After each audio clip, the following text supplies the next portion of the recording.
देखो रिकॉर्डिंग का मैसेज है, स्क्रीन शेयर है। हाँ मैम। अच्छा देखो, AS10 तो हम लोग का कंप्लीट हो गया था। अब हम लोग इससे रिलेटेड जो है क्वेश्चन करना स्टार्ट करेंगे। ठीक है, तो क्वेश्चन और आंसर मैंने दोनों ही ले रखा है, क्योंकि यहाँ पर तो मैं आंसर जो है वो मतलब थियोरेटिकली ज्यादा होगा, कैलकुलेटिव जो होगा वो हम करके दिखा देंगे।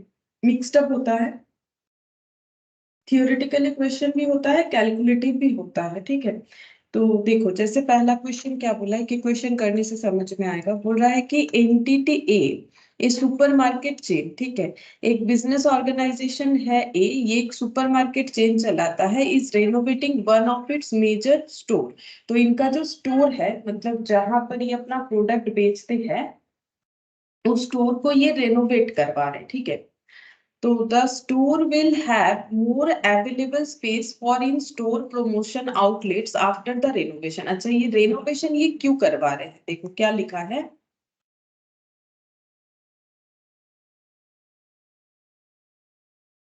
गुड मॉर्निंग दर्श।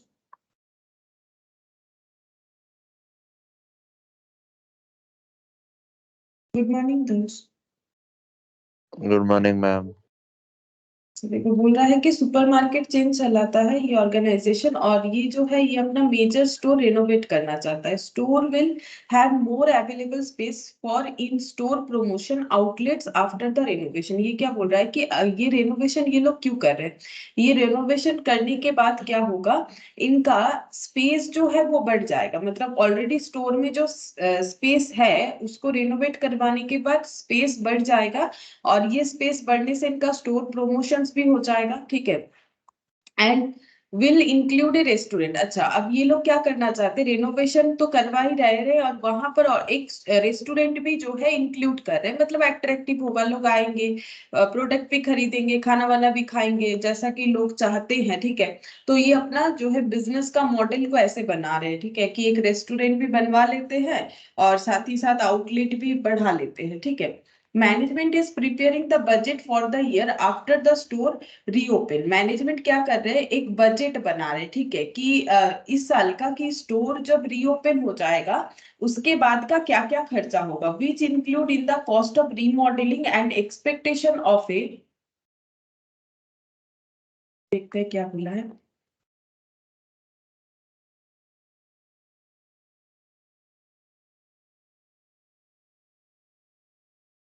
Good morning.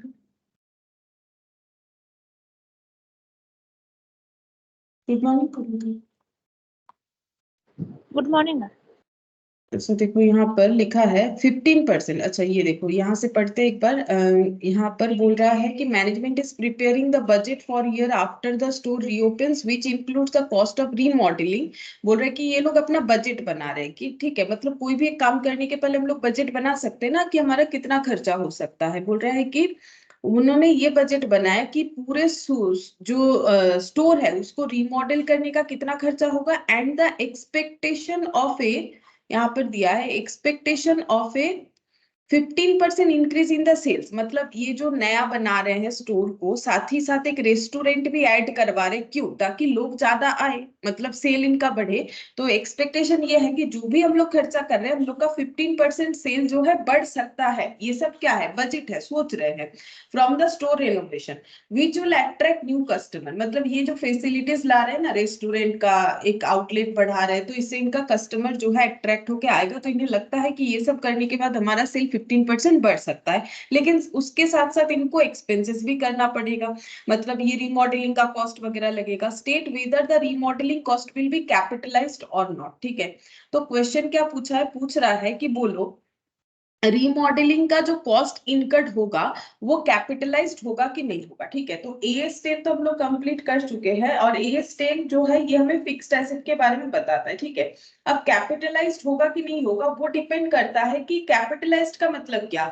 जो खर्चा हम लोग कर रहे हैं वो कैपिटलाइज तब हो सकता है अगर वो एक्सपेंसेस हम लोग का क्या है, अगर वो एक्सपेंसेस से हमें फ्यूचर में इकोनॉमिक बेनिफिट मिलेगा तो वो हमारा कैपिटलाइज्ड एक्सपेंस होता है, ठीक है। और उस बेनिफिट को हम लोग more than one accounting period तक एंजॉय कर पाएंगे तो वो हमारा जो है कैपिटलाइज्ड होगा। कैपिटलाइज मतलब क्या, अगर फिक्स्ड एसेट बना पा रहे हैं तो फिक्स्ड एसेट का क्या क्या कंडीशन था।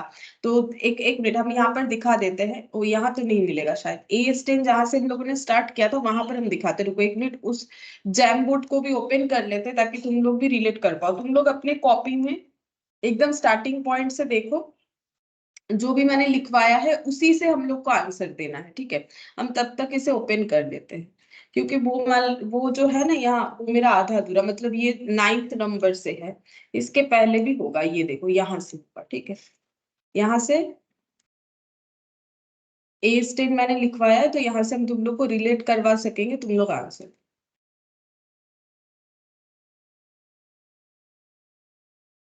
ये देखो, ठीक है। ए स्टेन का मतलब क्या है, पीपीई, ठीक है। पीपीई का मतलब होता है टेंजिबल आइटम होना चाहिए which are held for and used in the production और सप्लाई और service for rental to others और फॉर एडमिनिस्ट्रेशन पर्पस। तो ये देखो हम लोग का एक फिक्स्ड एसेट तो बन ही रहा है ना, मतलब अगर हम लोग, मतलब बन रहा है कि नहीं, तुम लोग सोचो। देखो हम लोग अपने ऑलरेडी जो सुपरमार्केट चेन है उसमें क्या कर रहे हैं, हम लोग रिनोवेट करवा रहे हैं हम लोग के एक मेजर स्टोर को, ठीक है। जिस स्टोर में जो है ये रेनोवेशन की वजह से क्या होगा, स्पेस बढ़ जाएगा और साथ ही साथ हम लोग इसमें एक रेस्टोरेंट भी इंक्लूड करने वाले हैं, ठीक है।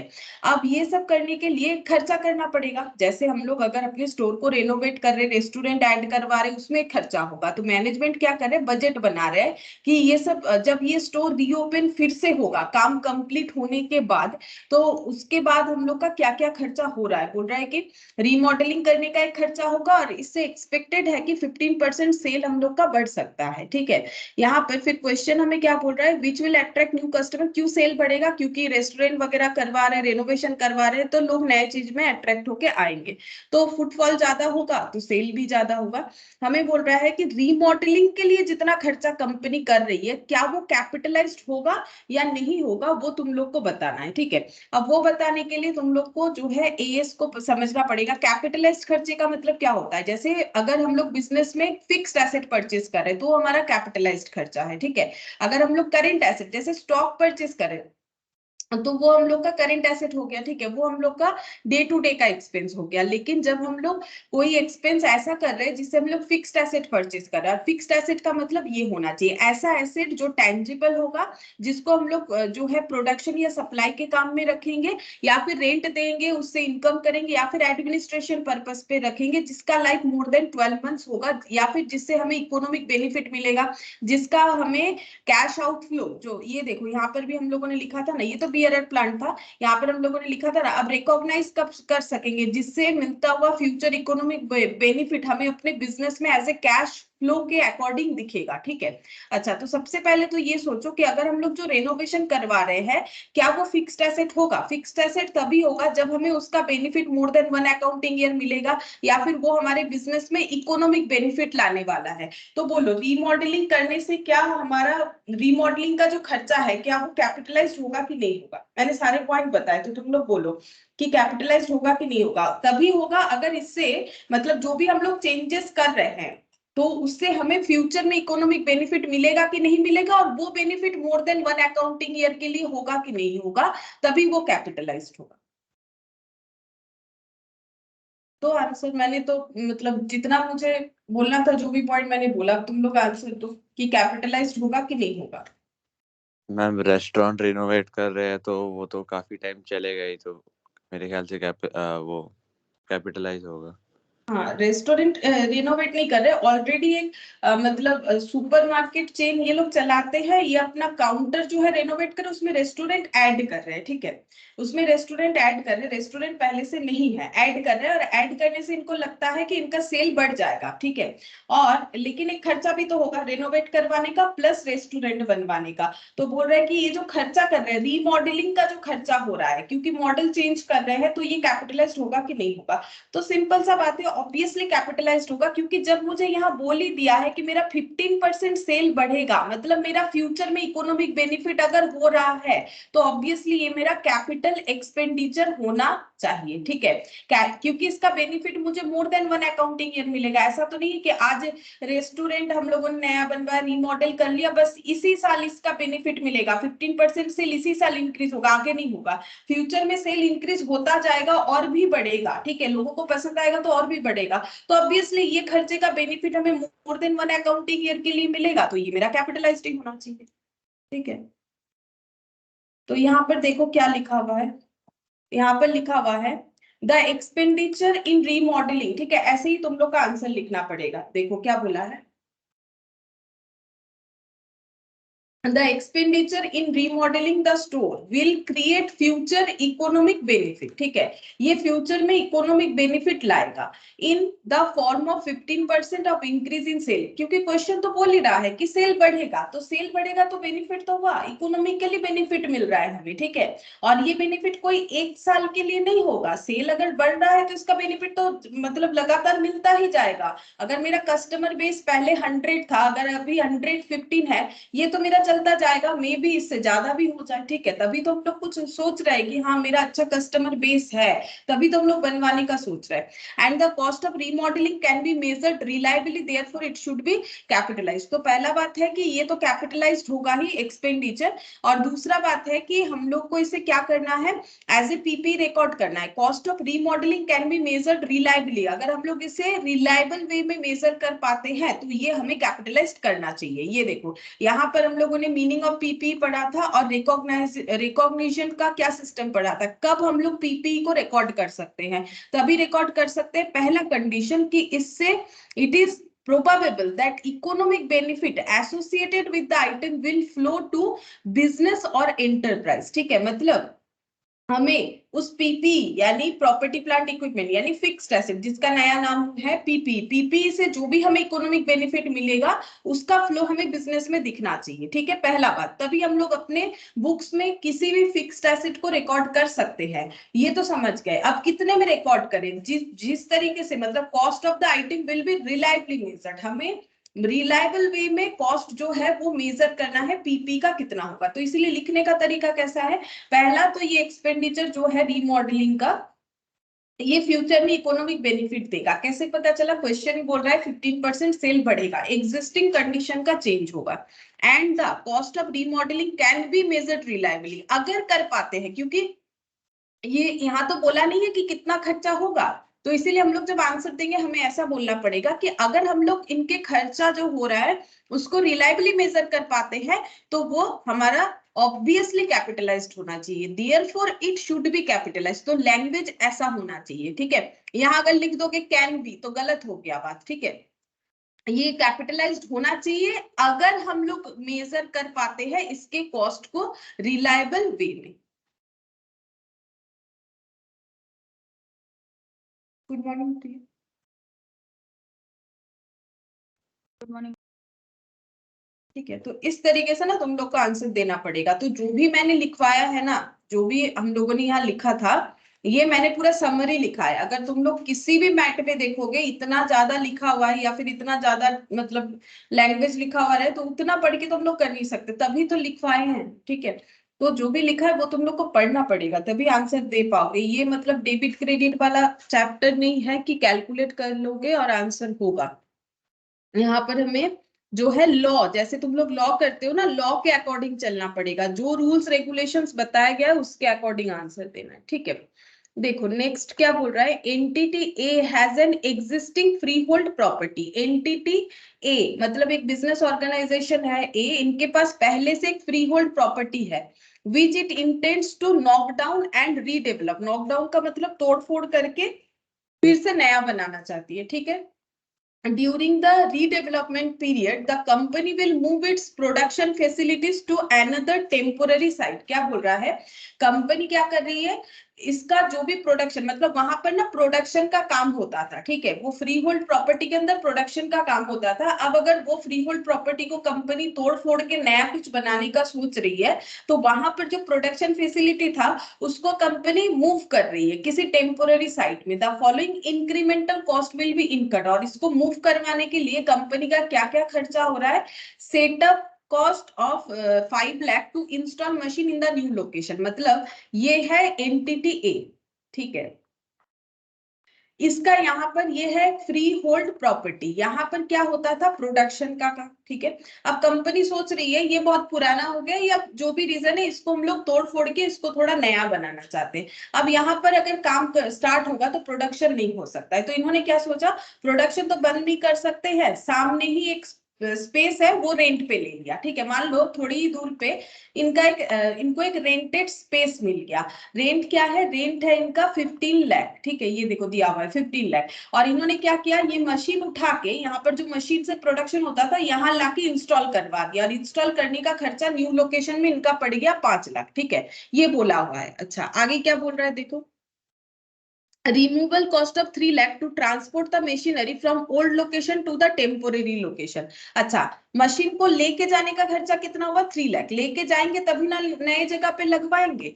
अच्छा अब क्या बोल रहे हैं, can this cost be capitalised into the cost of new building. अब यहाँ पर जो पूरा तोड़ फोड़ के, क्योंकि यहाँ नॉकडाउन बोल दिया था, ठीक है, ये देखो यहाँ पर बोला था कि नॉकडाउन मतलब जो भी है इसे पूरा तोड़ के साफ कर दिया जाएगा, मतलब कुछ भी पुराना स्ट्रक्चर नहीं रहेगा और नया स्ट्रक्चर बनाया जाएगा, ठीक है।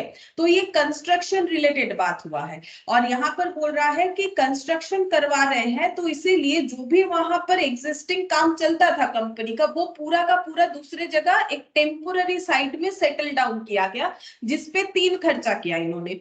एक तो मशीन को लेके जाने का 3 लाख, मशीन को सेटअप करने का 5 लाख, और जहां सेटअप किया वो रेंटेड स्पेस था 15 लाख। अब क्वेश्चन ये है कि ये जो यहाँ पर नया स्ट्रक्चर डेवलप होगा उसका जो भी खर्चा बनेगा, क्या उसमें ये तीनों खर्चे भी ऐड होंगे, मतलब 5 लाख, 15 लाख एंड 3 लाख, मतलब 23 लाख क्या ऐड होगा, ये मेरा क्वेश्चन है। तो आंसर देने के पहले हम तुम लोग को दिखाते हैं कि इसका आंसर तुम लोग को कैसे, मतलब किस रेस्पेक्ट में देना है।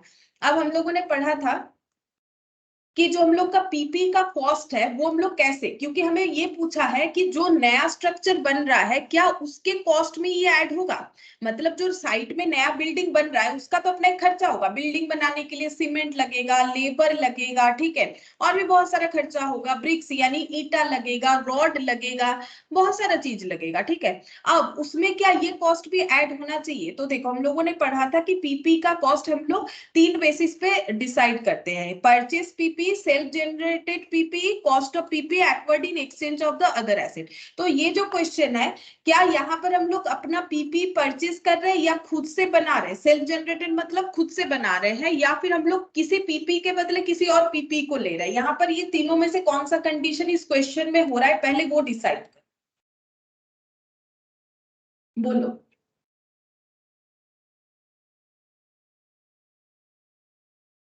यहाँ पर ये जो फिक्स्ड एसेट जो रिनोवेशन करके नया जो बिल्डिंग बन रहा है, ठीक है, तो क्या ये हम लोग परचेस कर रहे हैं उस बिल्डिंग को, या बना रहे हैं, या किसी और चीज के बदले वो बिल्डिंग मिल रहा है हमें, बोलो।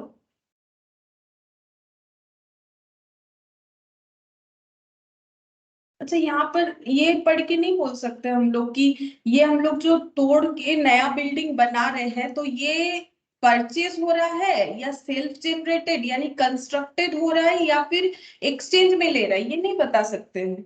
ये तो नहीं मान सकते हम, इतना कुछ पढ़ने के बाद ये नहीं बता सकते।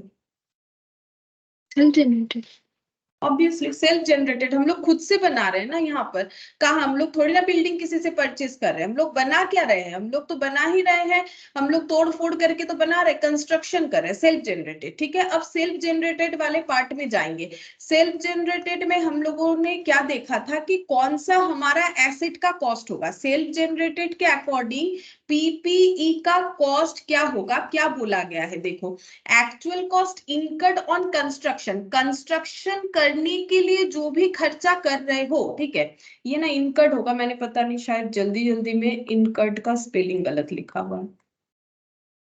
हम लोग जो भी कॉस्ट इनकर्ड कर रहे हैं उस बिल्ड मतलब कंस्ट्रक्शन, अब वो बिल्डिंग है कि कुछ भी हो, ठीक है, जो भी चीज हम लोग कंस्ट्रक्ट कर रहे हैं, बना रहे हैं, उसमें पीपी का कॉस्ट कैसे डिसाइड करेंगे? जो कॉस्ट लग रहा है उसको बनाने के लिए, और किसी तरीके का अगर ओवरहेड लग रहा है, ठीक है, लेकिन इंटरनल प्रॉफिट को रिकॉग्नाइज नहीं करेंगे। हम फिर से याद दिलाते हैं, हम लोगों ने क्या पढ़ा था कि हम लोग एक बिल्डिंग बना रहे हैं, जिसमें हम लोगों ने क्या क्या खर्चा किया, ये देखो, हम लोगों ने ब्रिक्स का खर्चा किया, बालू यानी सैंड, सीमेंट, लेबर, दरवाजा, डोर लगवाया, इलेक्ट्रिसिटी का कनेक्शन करवाया, ठीक है, उसके बाद हम लोगों ने यहाँ पर ये क्या लिखा है मैंने, कलर, ठीक है, इलेक्ट्रिसिटी कनेक्शन, कलर, ये सब मतलब मैंने एग्जांपल लिया था, ये सब खर्चा किया, तो ये हमारे बिल्डिंग के कॉस्ट में ऐड होगा।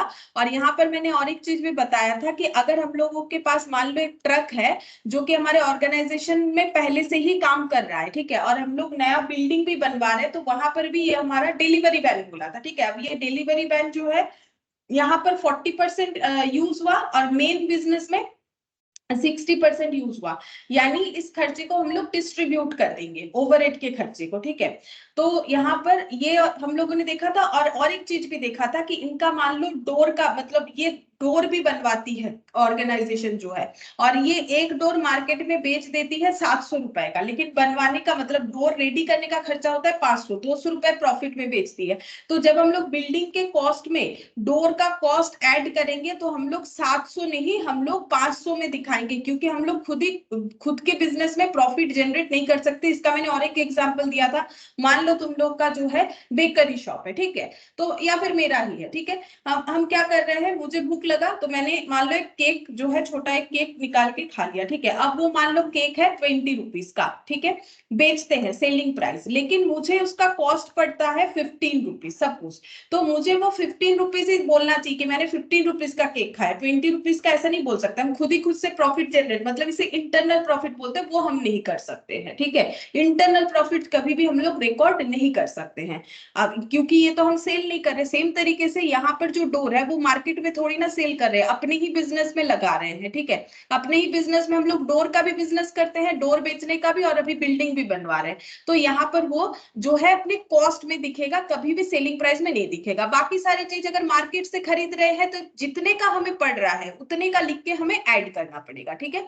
तो इतना तो समझ में आया होगा कि जब हम लोग खुद से कोई एसेट को जनरेट करते हैं, उस एसेट का कॉस्ट में क्या क्या इंक्लूड होगा, उस एसेट को बनवाने का खर्चा, और अगर कुछ एसेट में कुछ ओवरहेड हो रहा है तो उसका एलोकेशन हम लोग कर सकते हैं। ओवरहेड का खर्चा मतलब ऐसा खर्चा जिसको हम लोग क्या करेंगे, डायरेक्टली जो है, देखो जैसे हम लोग यहाँ पर ये ब्रिक्स जो है ये हम लोग का इस बिल्डिंग के लिए लग रहा है, लेकिन ये डिलीवरी वैन जो है हमारा डोर डिलीवरी में भी काम में आता है। जब हम लोग कस्टमर से डोर डिलीवरी का ऑर्डर लेते हैं तो उनको भी उसी डिलीवरी वैन से डिलीवरी करते हैं, और हमारे जहां पर कंस्ट्रक्शन का काम चल रहा है वहां जब डोर जा रहा है तो भी वही डिलीवरी वैन यूज हो रहा है। अब दो जगह पे यूज हो रहा है। अगर मुझे ये पता करना है कि मेरे ये बनने वाले पीपीई में डिलीवरी वैन का खर्चा कितना है, तो मुझे देखना पड़ेगा कि यहाँ कितना यूज हुआ था। मैंने एग्जांपल लिया था 40% यहाँ यूज किया हम लोगों ने, 60% हमारा जो डोर वाला बिजनेस है उसमें यूज किया। तो फिर अगर डिलीवरी वैन का डिप्रिशिएशन 10,000 है तो उसे हमें 4:6 में एलोकेट यानी कि डिस्ट्रीब्यूट करना चाहिए, ठीक है।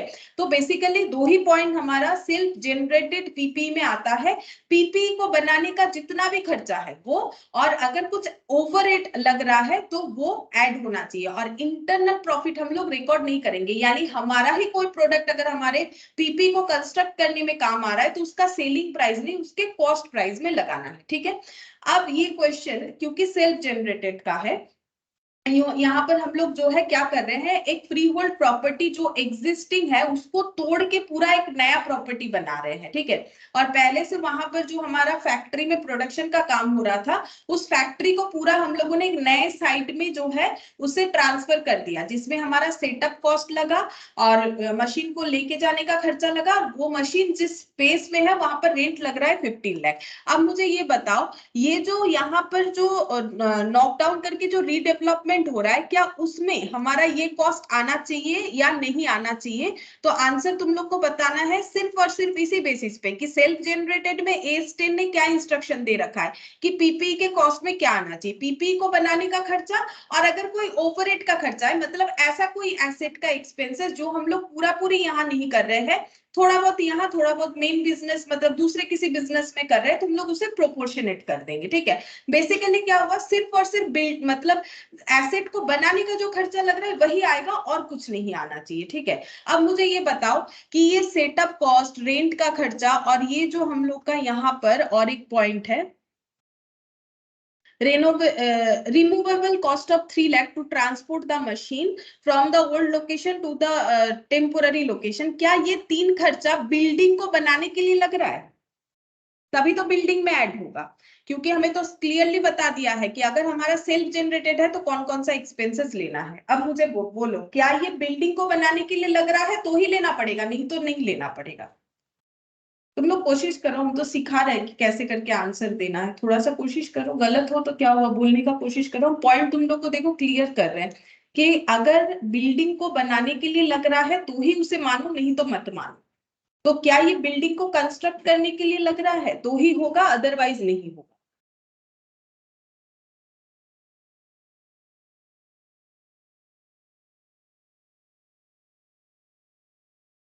बोलो, क्या ये बिल्डिंग को कंस्ट्रक्ट करने के लिए खर्चा लग रहा है तो ही होगा, अदरवाइज बिल्डिंग के कॉस्ट में नहीं आएगा?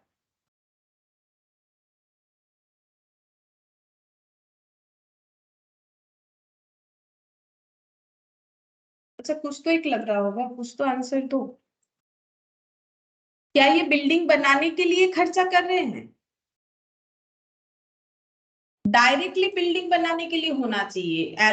Actual cost incurred on construction, क्या ये कंस्ट्रक्शन के लिए लग रहा है? अगर कंस्ट्रक्शन के लिए लग रहा है तो ही होगा, अगर कंस्ट्रक्शन के लिए नहीं है तो नहीं होना चाहिए। बोलो, अब तो बोलो।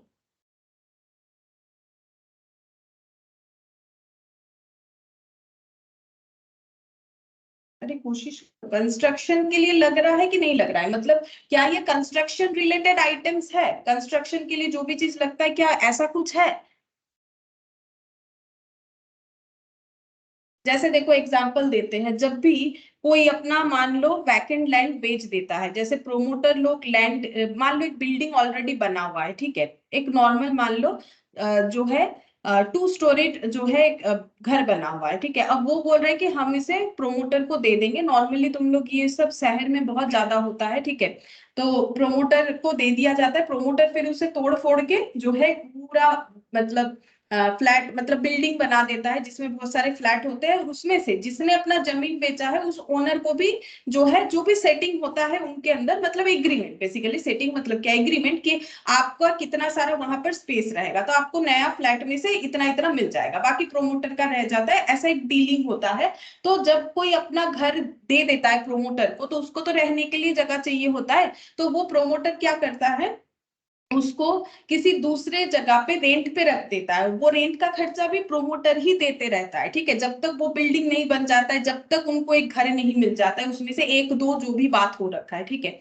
तो अब जो एक एक मतलब बिल्डिंग का जो कॉस्ट है, क्या उसमें वो खर्चा आना चाहिए या नहीं आना चाहिए? सेम तो यहाँ पर वैसा ही है ना, कि पीपी हमें क्या बोला है, बोल रहा है कि देखो जो भी कॉस्ट लगेगा कंस्ट्रक्शन करने के लिए, मतलब बिल्डिंग बनने के लिए, यानी कि बिल्डिंग का रिलेटेड मटेरियल लाइक सीमेंट हो गया, ब्रिक्स हो गया, लेबर हो गया, जो भी खर्चा हम लोग बिल्डिंग बनाने के लिए कर रहे हैं बस वही खर्चा लो, दूसरा कुछ नहीं लेना है। ऐसा कौन बोल रहा है? AS10 बोल रहा है, तो हमें फॉलो करना पड़ेगा। तो ये जो हम लोग पुराने प्रोडक्शन का जो मशीन है उसको जब हम लोग दूसरे जगह पे ले जा रहे हैं, उसका खर्चा, उसको सेटअप करने का खर्चा, और उसका जो रेंट जहां पर वो फैक्ट्री को हम लोग फिर से जो है टेम्पोररी वे में, ये देखो टेम्पोररी वे में स्टैब्लिश कर रहे हैं वहां पर, ये खर्चा क्या क्या कंस्ट्रक्शन का खर्चा है? अगर है तो होगा, नहीं तो नहीं होगा। ये तो कंस्ट्रक्शन का थोड़ी ना है, ये तो हम लोग क्या कर रहे हैं, बिल्डिंग को सॉरी मशीन्स को दूसरी जगह सेटअप करने के लिए कर रहे हैं ताकि हमारा प्रोडक्शन का काम चलता जाए। ठीक है, जैसे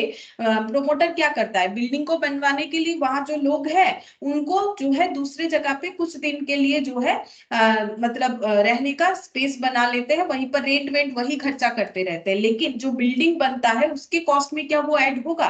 क्योंकि A10 तो बोल रहा है सिर्फ वही ऐड करो जो बिल्डिंग को बनाने का है। तो मुझे बताओ क्या होगा आंसर, अभी तो बताओ,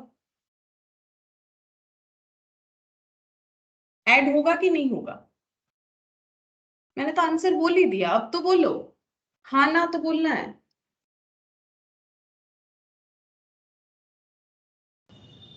ना।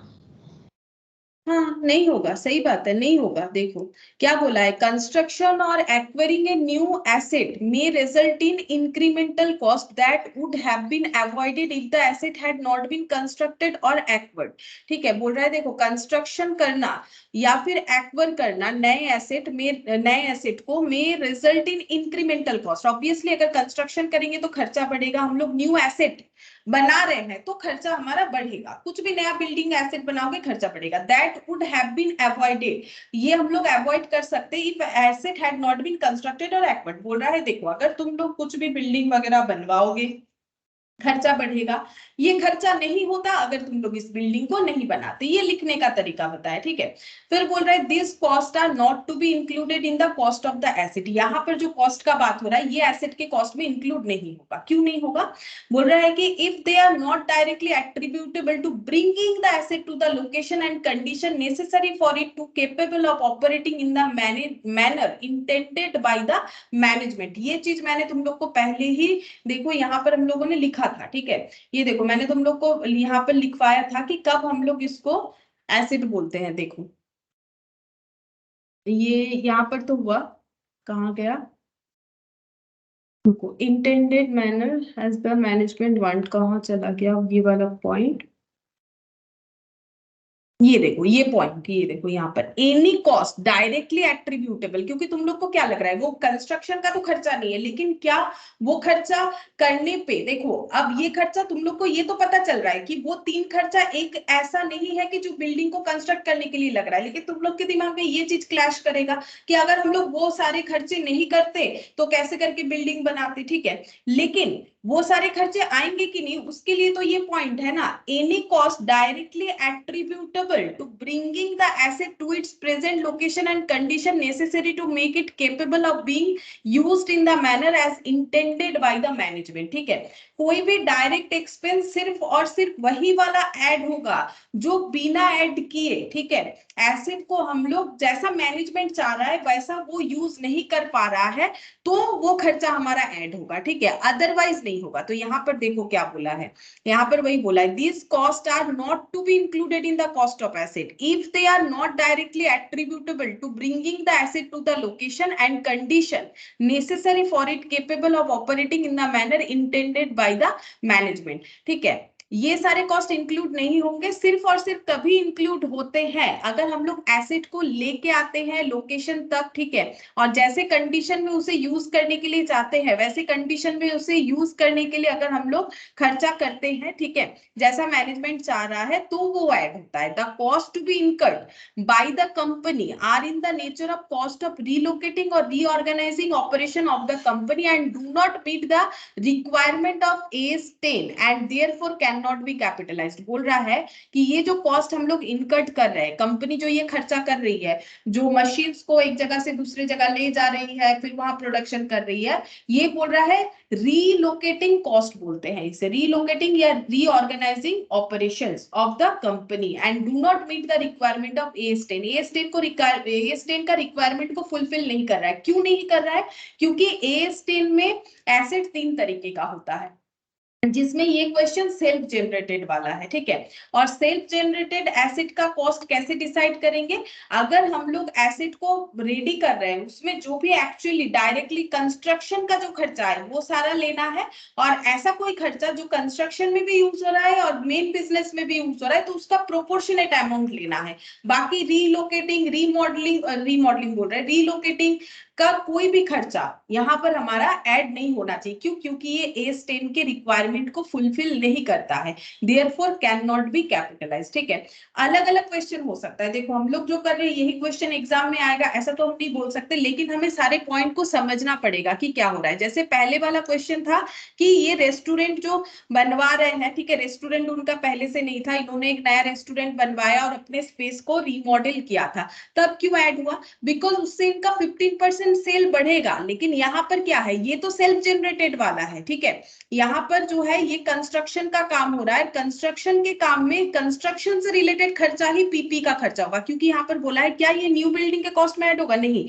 इसे कहाँ दिखाना है, इसे पीएल में दिखाना है, एक्सपेंस बोल के। जैसे प्रोमोटर बिल्डिंग बनाते हैं तो बिल्डिंग के कॉस्ट में जो मेटेरियल्स वो यूज करते हैं और मतलब जितने तरीके का लेबर ओवरहेड यूज करते हैं सिर्फ वही दिखाते हैं। अब जिनका वो जमीन था, जिन्होंने प्रोमोटर को दे दिया, उनको मतलब रिलोकेट करने के लिए जो भी उन्होंने खर्चा किया, मान लो बिल्डिंग बनने के लिए 1 साल लगा, 1 साल तक लोग जहां पर शिफ्ट हुए थे उसका रेंट उनको देना पड़ा, तो वो उनका जो है मतलब रिलोकेटिंग एक्सपेंस बोल के आएगा, वो उनके बिल्डिंग के कॉस्ट में ऐड नहीं होना चाहिए, बिकॉज AS10 इसका हमें परमिशन नहीं दे रहा है। ठीक है, अच्छा अब देखो इलास्ट्रेशन 3, इसमें क्या बोला है?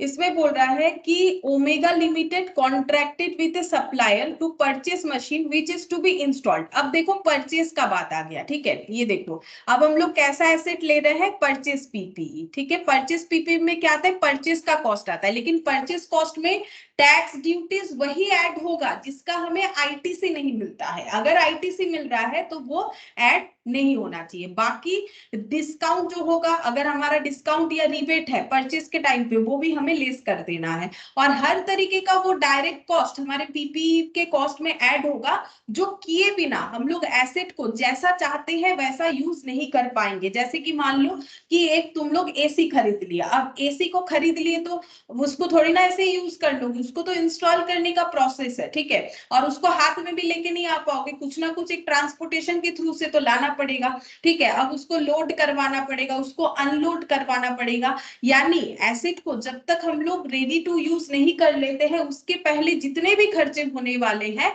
वो परचेस के केस में, ठीक है, परचेस के केस में वो सारे ही हमारे पीपी के कॉस्ट में ऐड होने चाहिए। ठीक है, जैसे मान लो एसी खरीद लिया 20,000 का, लेकिन उसको लोड करवाया, अनलोड करवाया, उसको इंस्टॉल करवाया, ये सारी चीजों के पीछे और भी 3,000 रुपए खर्चा हो गया, तो एसी हमारा 20 से ज्यादा 23,000 का हो गया। ठीक है, तो यहाँ पर भी वही चीज है। क्वेश्चन देखो ध्यान से, बोल रहा है कि ओमेगा लिमिटेड ने क्या किया है, एक मशीन परचेस किया है और जिसको वो इंस्टॉल करना चाहते हैं in its one department in 3 months time. ठीक है, बोल रहे हैं कि 3 months के अंदर वो उसको इंस्टॉल करवाना चाहते हैं। Special foundations were required for the machinery. Foundation का मतलब है साइट प्रिपरेशन, ठीक है, मतलब मशीन को कहीं पर भी ले जाके नहीं लगवा सकते, थोड़ा सा साइट को हमें प्रिपेयर करना पड़ेगा।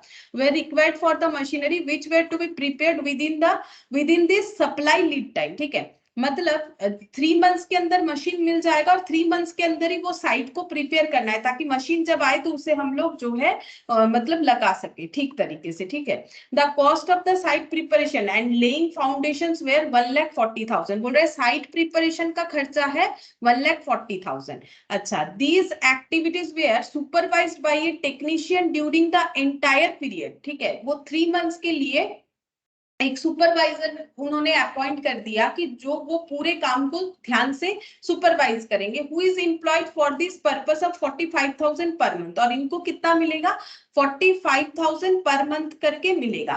फिर बोल रहा है the machine was purchased at 1,58 lakh. अच्छा, परचेज प्राइस है मशीन का 1,58 lakh and 50,000 transportation charges were incurred to bring the machine to the factory site. ठीक है, जिनसे मशीन खरीदे वहां से फैक्ट्री तक लाने के लिए खर्चा लग गया है 50,000। ये कौन सा कॉस्ट है, ट्रांसपोर्टेशन कॉस्ट है। ठीक है, अब बोल रहा है कि an architect was appointed at a fee of 30,000 to supervise machinery installation at the factory site. अब इन्होंने एक आर्किटेक्ट को भी अपॉइंट कर लिया और उनको 30,000 पेमेंट कर दिया जाएगा ताकि वो इंस्टॉलेशन प्रोसेस को सुपरवाइज करे। You are required to ascertain the amount of at which machinery should be capitalized। मतलब मशीन खरीदे हो तो एंट्री क्या करोगे, machine account debit to cash या बैंक डिफाइन करोगे, ठीक है। अब क्वेश्चन ये है कि कितना अमाउंट जो है मशीन में कैपिटलाइज्ड का मतलब मशीन अकाउंट में डेबिट करोगे, मशीन में ऐड करोगे,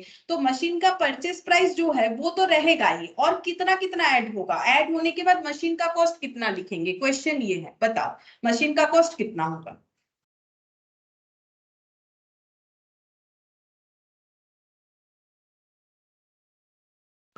बोलो मशीन का कॉस्ट कितना होगा।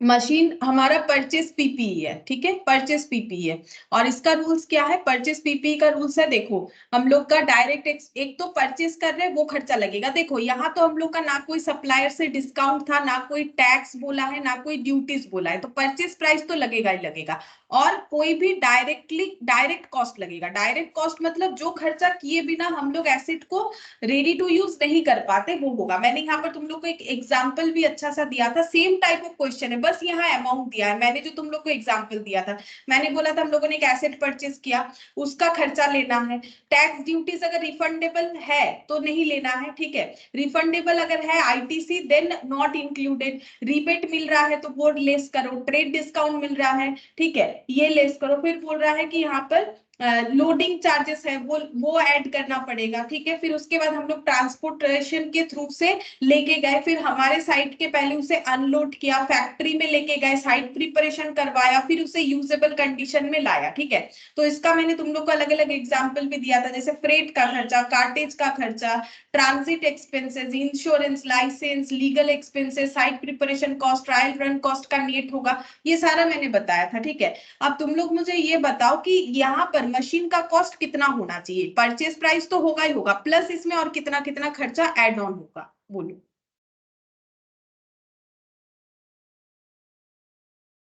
बोलो कितना होगा।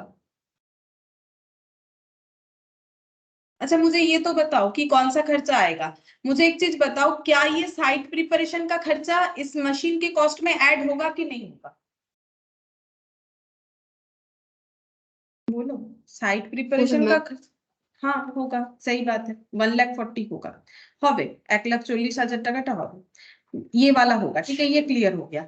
अच्छा उसके बाद बोल रहा है इन्होंने एक सुपरवाइजर को रखा कि आप सुपरवाइज करो पूरे 3 मंथ्स तक कि आप क्या क्या काम हो रहा है, सही से हो रहा है नहीं हो रहा है, और इनको 45,000 करके देने का बोला गया, तो बोलो ये खर्चा भी ऐड होना चाहिए या नहीं होना चाहिए।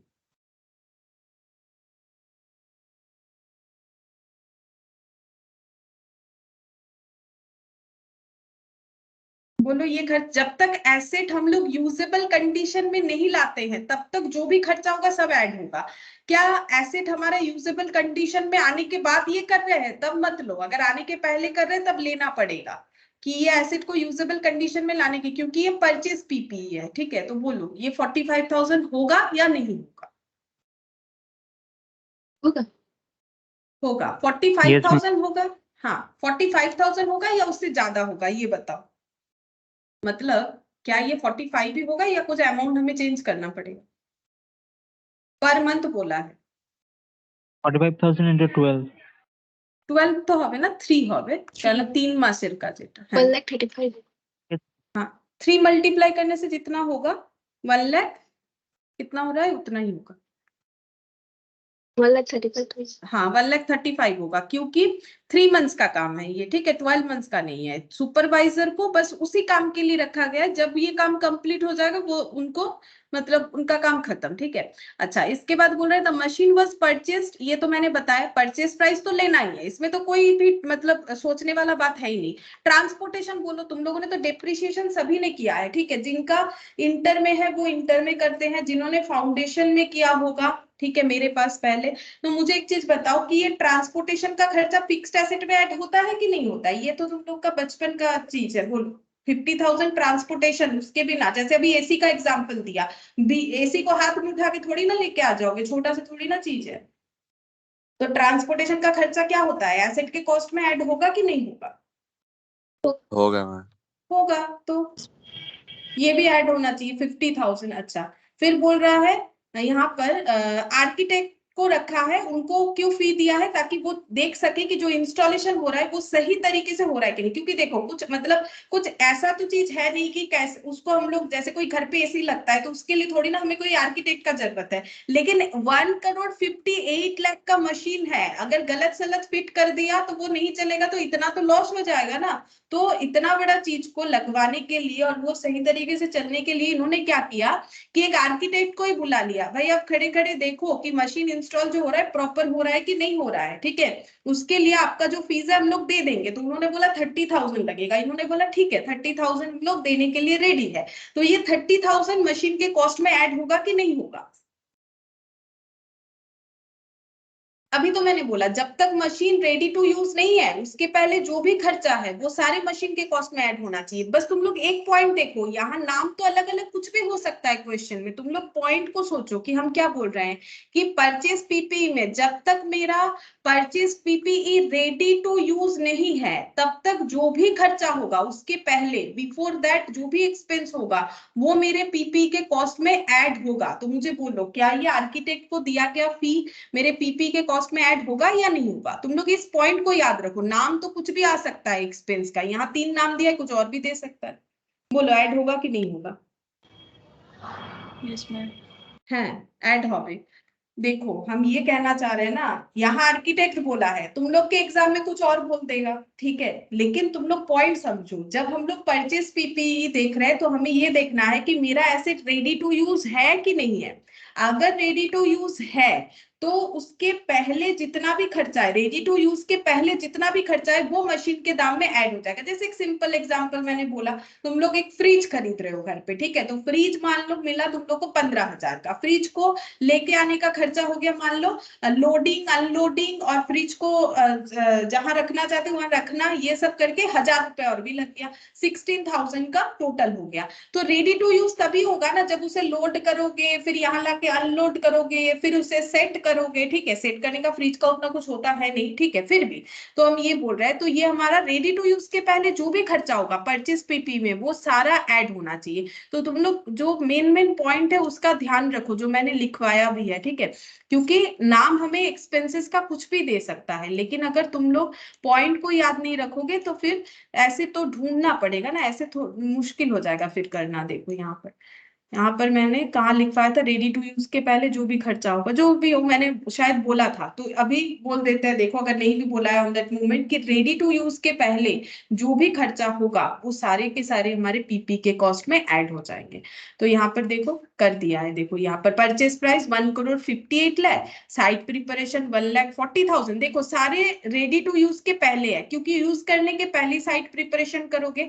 टेक्नीशियन को जो रखा है 3 मंथ्स के लिए वो तो 3 मंथ्स तक पूरा देख रहा है कि साइट प्रिपरेशन में जो लोग काम कर रहे हैं वो सही तरीके से कर रहे हैं नहीं कर रहे हैं, तो अभी तक रेडी टू यूज नहीं हुआ है, ठीक है, ये हो गया। क्योंकि जब तक मशीन अपने जगह पे सेट नहीं होगा वो रेडी टू यूज नहीं होगा, ठीक है, हो सकता है कि सप्लायर के पास खरीद के रख रखे हो सकता है, लेकिन अपना साइट जब तक नहीं बनाओगे उस मशीन को लाके यूज ही नहीं कर पाओगे, तो ये भी ऐड होगा। फिर डिलीवरी करवाया उन्होंने सप्लायर ने तो उसका 50,000 लग गया, और इंस्टॉलेशन करवाने का professional fee for installation 30,000, architect ने जो इंस्टॉलेशन के टाइम पे सुपरवाइज किया तो 30,000। तो 1,58,00,000 का मशीन अब बन चुका है 1,61,55,000, ठीक है। 3 मंथ्स का यहाँ पर ये एक अच्छा पॉइंट था कि हमें ये 3 मंथ्स लेना पड़ेगा क्योंकि जितने दिन का काम है सुपरवाइजर हम लोगों ने मशीन रिलेटेड वर्क के लिए रखा है, ठीक है। तो यहाँ पर हम लोग 12 मंथ्स लेके नहीं करें क्योंकि हमारा ध्यान हमेशा चला जाता है कि मंथ है तो शायद 12 मंथ्स होगा, नहीं, बात ऐसा नहीं है। हमें ये देखना है कि कितने दिन वो सर्विस दे रहे हैं इस काम के लिए, उतने दिन का ही सैलरी हमें यहाँ ऐड करना है। हो सकता है कि ये सुपरवाइजर इनके यहाँ आगे भी काम कर ले, हो सकता है, और वो 45,000 सैलरी पे भी करे, हो सकता है, लेकिन मशीन में कितना जाएगा उनका सैलरी। अगर वो 12 मंथ्स काम कर भी लेते फिर भी मशीन को प्रिपेयर करने के लिए उन्होंने टाइम 3 मंथ्स का दिया है, तो यहाँ 3 मंथ्स ही आना चाहिए, उससे कम भी नहीं आएगा उससे ज्यादा भी नहीं आएगा, ठीक है। तो 1,61,55,000 होगा। अच्छा अब नेक्स्ट देखते हैं, यहाँ पर नेक्स्ट क्या बोला है, देखो यहाँ पर entity a which operate a major chain of supermarket, ये पहले वाले क्वेश्चन के तरह है, ठीक है, has acquired a new store location. अच्छा, इन्होंने एक न्यू स्टोर लोकेशन ही लिया हुआ है, ठीक है।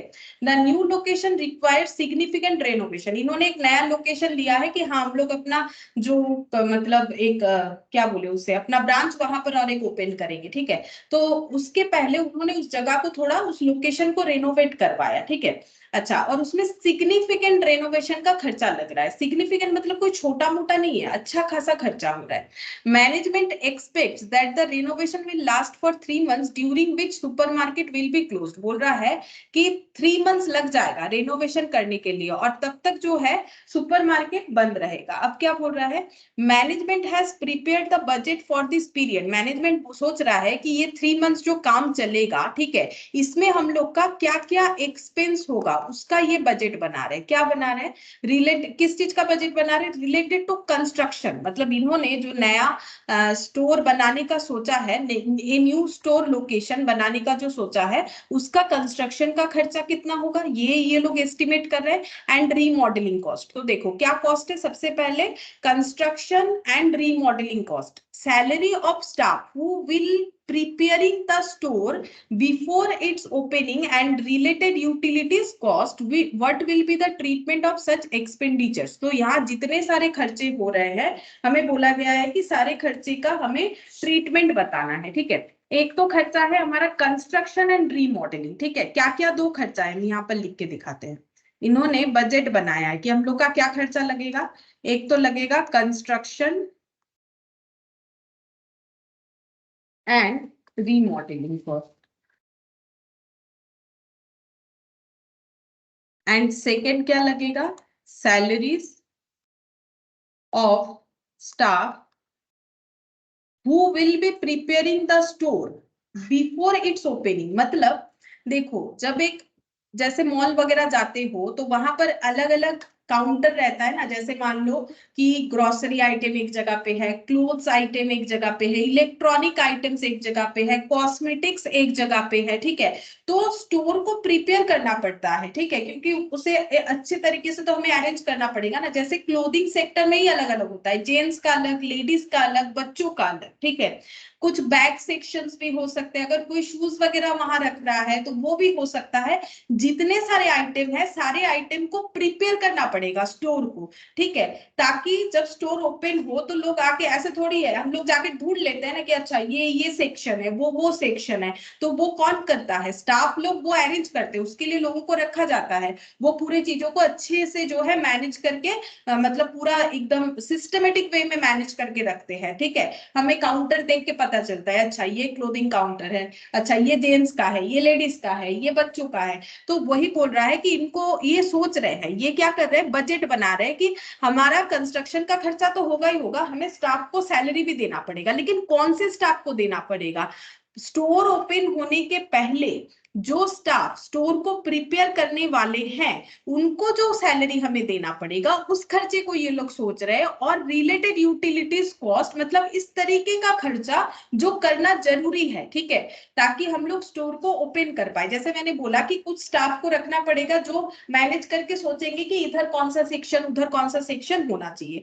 What will be the treatment of such expenditure, ये और ये दोनों एक्सपेंडिचर का ट्रीटमेंट क्या होगा, ये हमें पूछा गया है, ठीक है। तो कंस्ट्रक्शन और रीमॉडलिंग का खर्चा हमारा क्या होगा, कैपिटलाइज्ड होगा या रेवेन्यू। खर्चा तो दो ही तरह का हो सकता है, कैपिटलाइज्ड या रेवेन्यू। कैपिटलाइज्ड का मतलब होता है जो हमारे एसेट के कॉस्ट में ऐड हो जाएगा, ठीक है, या फिर जो हमारा एसेट का कॉस्ट होगा।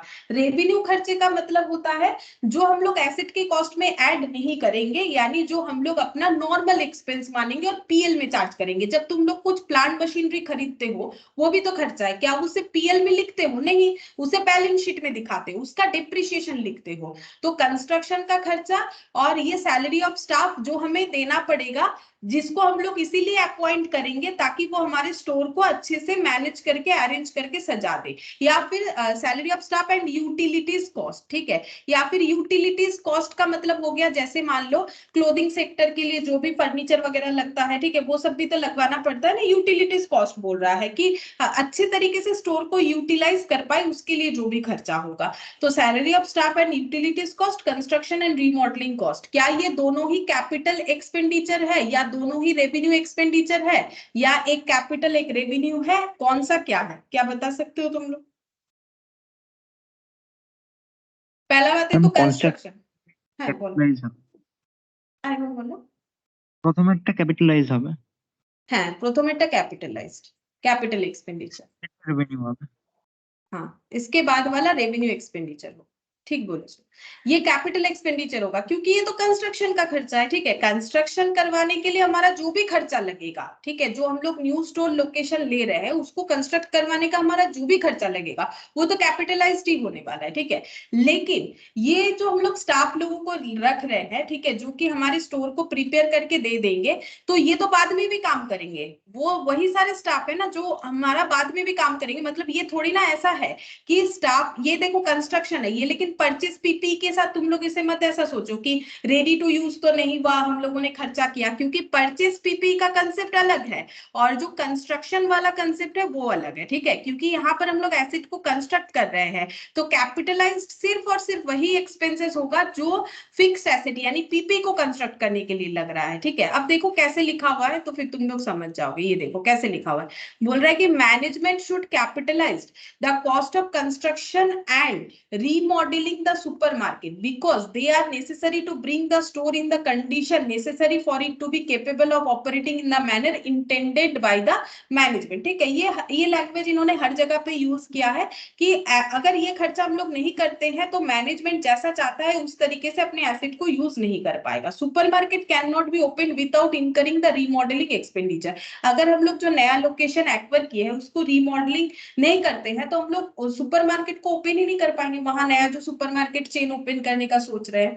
एंड दस the expenditure should be considered part of the asset, तो ये एसेट के कॉस्ट में ऐड हो जाना चाहिए, ठीक है।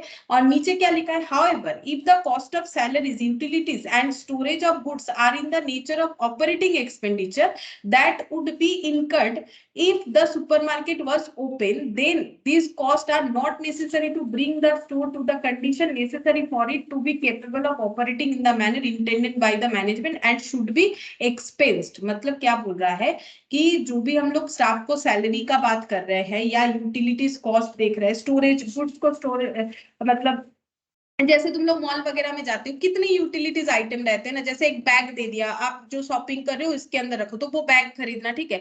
तो ये सब बोल रहा है कि मतलब वो लोग बैग खरीद के रखते हैं ना कि अगर कस्टमर आए तो उन्हें दे देंगे। मतलब जितने भी यूटिलिटीज कॉस्ट हो रहे हैं, सैलरी दे रहे हैं स्टाफ को, बोल रहा है कि ये सब हम लोग का ऑपरेटिंग एक्सपेंडिचर है। मतलब पीएल में दिखाओ, अगर स्टोर ओपन कर रहे हो ये सब तो खर्चा होगा ही, ये थोड़ी ना हम लोग का कोई, हम लोग का मतलब ये पीपी बनने का खर्चा है। मतलब हमें पूछा क्या था कि हम लोग कौन से खर्चे को क्या ट्रीट करेंगे, ठीक है। तो बोल रहा है कि that would be incurred if the supermarket was open, then this cost are not necessary to bring the, क्योंकि देखो जब हमारा कंस्ट्रक्शन का काम कंप्लीट हो जाएगा, पूरा अंदर से फर्निश्ड बन के रेडी हो जाएगा, तब ना जाके स्टाफ उसे मैनेजेबल सिचुएशन में बनाएंगे, तब ना जाके वहां पर हम लोग स्टॉक डालेंगे, ठीक है। ये जो ड्रेसेस हो गया, ग्रोसरीज आइटम हो गया, कॉस्मेटिक्स हो गया, कपड़े हो गए, ये सब तो कंपनी के लिए स्टॉक है। अब उस स्टॉक को अरेंज करने के लिए हम लोग लोगों को रख रहे हैं, उनको सैलरी दे रहे हैं, तो मेरा कंस्ट्रक्शन तो कंप्लीट होना चाहिए, तभी तो जाके हम वहां पर आइटम मतलब रखने के बाद सेल कर सकते हैं। तो वही बोल रहा है कि if the supermarket was open, supermarket जब ओपन हो जाएगा, जब होता है उसी के बाद ही हम लोग का ये खर्चा लगेगा, यानी यहाँ पे लेकिन रेडी टू यूज के बाद ही हो रहा है। Then this cost are not necessary to bring the store to condition necessary for it to be capable of operating in the manner intended by the management and should be expensed। तो इसे हमें expense treat करना चाहिए, क्योंकि हम लोग का जो सुपरमार्केट है वो रेडी टू यूज हो चुका है। अब उसके अंदर क्या आइटम रखना है नहीं रखना है, वो और कैसे उसे अरेंज करना है, कैसे उसको मैनेज करना है, वो अलग बात हो गया, ठीक है। तो वो तो हमारा स्टाफ को जो सैलरी वगैरह दे रहे हैं, जैसे क्या होता है वो ड्रेस को अलग अलग तरीके से जो है मतलब फोल्ड वगैरह करके रखते हैं ना, अट्रैक्ट देखने के लिए, ठीक है। जो सबसे उनका पॉपुलर आइटम आइटम होता है वो जो है पहना देते हैं, ठीक है, मतलब उसका जो है एडवर्टाइज सामने ज्यादा किया जाता है। तो ये सब वो अपना दिमाग लगाते हैं, मार्केटिंग सेंस लगाते हैं कि कौन सा ड्रेस का आज एडवर्टाइज करे शायद हमारा ज्यादा अच्छा होगा, ठीक है, इस तरीके से। तो बोल रहा है कि जो सैलरी वगैरह हम लोग देंगे या यूटिलिटीज जो भी कॉस्ट लगेगा स्टोरेज ऑफ गुड्स के लिए, ये सब हम लोग का डे टू डे का एक्सपेंडिचर है। ऑपरेटिंग मतलब बिजनेस को ऑपरेट करने का खर्चा, बिजनेस को ऑपरेट करने का खर्चा हम लोग का पीएल में आता है, प्रॉफिट एंड लॉस अकाउंट में, ठीक है। वो कभी भी जैसे इलेक्ट्रिसिटी का बिल हो गया, स्टाफ का सैलरी हो गया, ठीक है, डिप्रिशिएशन हो गया, इंटरेस्ट ऑन लोन हो गया, ये सब ऑपरेटिंग एक्सपेंडिचर है, ठीक है। ये सब हम लोग का कभी भी जो है पीपी के कॉस्ट में ऐड नहीं होगा। वैसे भी कंस्ट्रक्टेड था तो ओनली कंस्ट्रक्शन से रिलेटेड एक्सपेंसेस ही हमारा ऐड होना चाहिए।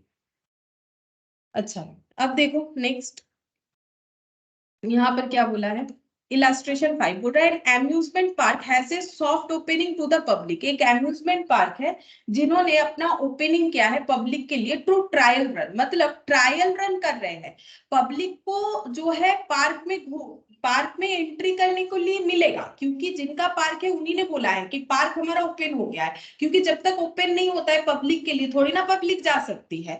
तो इन्होंने ओपन तो किया है लेकिन ट्रायल रन के लिए किया है। Trial run its attractions tickets are sold at 50% discount, ठीक है। तो इन्होंने ट्रायल रन के लिए ओपन किया है और इन्होंने क्या किया है, टिकट को भी 50% डिस्काउंट में सेल करने का सोचा है उस पीरियड में, ट्रायल रन पीरियड में। And the operating capacity is 80%। और जितने लोग, जैसे अगर 100% जो है वहां जा सकते हैं, तो फिर भी इन्होंने 80% कैपेसिटी यूटिलाइजेशन के अकॉर्डिंग ट्रायल रन किया है। The official opening day of the amusement park is 3 months later, ठीक है। अच्छा, अब बोल रहा है कि ऑफिशियल ओपनिंग, ये ट्रायल रन में ओपनिंग चल रहा है, ऑफिशियली अभी भी ओपनिंग नहीं हुआ है। ऑफिशियली ओपनिंग होगा आफ्टर 3 months। ये जो ट्रायल रन चल रहा है इसके 3 months बाद ऑफिशियली ओपन हो जाएगा, मतलब तब 100% कैपेसिटी में चलेगा, तब ये 80% वाला बात शायद नहीं रहेगा। Management claim that the soft opening is a trial run necessary for the amusement park to be in the condition capable of operating in the intended manner. Accordingly, the net operating cost incurred should be capitalized. Comment. अब ये लोग क्या बोल रहे हैं, ये लोग बोल रहे हैं कि हम लोगों ने ऐसा ट्रायल रन का क्यों किया है। बोल रहा है देखो, ये क्लेम कर रहे हैं मैनेजमेंट, ये क्लेम कर रहे हैं दैट द सॉफ्ट ओपनिंग, ठीक है, इन्होंने ये नाम दिया है ओपनिंग को, soft opening is a trial run. ये एक ट्रायल रन है और ये नेसेसरी था for the amusement park to be in the condition, ताकि जो एम्यूजमेंट पार्क है वो इस कंडीशन में आ जाए ताकि वो कैपेबल हो ऑपरेट करने के लिए जैसा हम लोग चाहते हैं, ठीक है। और इसीलिए ये चाहते हैं कि the net operating cost incurred should be capitalised. तो इन्होंने जो भी ऑपरेटिंग कॉस्ट इस पीरियड में इनकर्ड किया है वो कैपिटलाइज्ड होना चाहिए, ये इनका कहना है, ठीक है। अब हमें बोला है कमेंट करने के लिए, मतलब ये जो कह रहे हैं ये सही बोल रहे हैं कि नहीं बोल रहे हैं, ये हमें समझना है, ठीक है। अच्छा, इसके लिए ना हम तुम लोग को थोड़ा सा ट्रायल रन के बारे में यहाँ बताते हैं। देखो यहाँ पर ट्रायल रन का कंसेप्ट कैसे होता है। जैसे तुम लोग अगर देखोगे ना तो जियो का भी ना ट्रायल रन चला था, ठीक है। पहले जियो क्या कर रहा था, फ्री में नेट दे रहा था, ठीक है। जब पहले जियो आया था, ठीक है, फ्री में नेट दे रहा था, फ्री चल रहा था, सिम का भी कोई पैसा नहीं ले रहा था, ठीक है। तो वो ट्रायल रन था, ठीक है। उसके बाद उन्होंने उसको कॉमर्शियली यूज करने का सोचा। यहाँ पर भी वैसा ही है, पहले इन्होंने ट्रायल रन दिया है, उसके बाद जो है इन्होंने सोचा कि 3 months बाद, इन्होंने बोला है कि 3 months बाद हम लोग इसको ऑफिशियली, जैसे जियो ने भी बोला था अब ऐसा नहीं चलेगा, कुछ दिन बाद से ये सब ऐसे ऐसे करके करना पड़ेगा, मतलब फ्री में और कुछ भी नहीं होगा, फ्री में नेट मिलेगा, ये सब सिस्टम हट जाएगा, ठीक है। तो ये कुछ चला था साल 2 साल, उसके बाद उन्होंने 1 साल, शायद मुझे उतना याद नहीं है, उसके बाद जो है ऑफिशियली इन्होंने डिक्लेयर किया कि ये इस तरीके से अब फ्री में नहीं होता है, अब थोड़ी ना फ्री में नेट मिलता है। अगर जियो का सिम है तो भी तो हमें क्या करना पड़ेगा, जैसे नॉर्मल बाकी सब सिम में उन्होंने क्या किया, एक्चुअली हमें उसका आदत करवा दिया, ठीक है। तो सभी ने वो जियो ही रख लिया, ठीक है। तो वो उनका जो है मार्केटिंग प्लान है, ठीक है। बेसिकली मार्केटिंग प्लान तो होना चाहिए, कोई प्रोडक्ट को लॉन्च करेंगे तो मार्केटिंग प्लान था, ठीक है। तो यहाँ पर देखो क्या होता है ट्रायल रन के केस में, यहाँ पर 2 तरीके का ट्रायल रन हो सकता है, ठीक है। एक हो जाता है, मान लो एसेट रेडी टू यूज यहाँ पर होगा, जैसे ये जो अम्यूजमेंट पार्क है उसका ही सोच लो, ये अम्यूजमेंट पार्क यहाँ पर रेडी टू यूज हो गया, इसके बाद हम लोगों ने ट्रायल रन रखा, ठीक है, ये एक हो सकता है। और एक ये भी हो सकता है रेडी टू यूज के पहले हम लोग ट्रायल रन रख रहे हैं, ठीक है।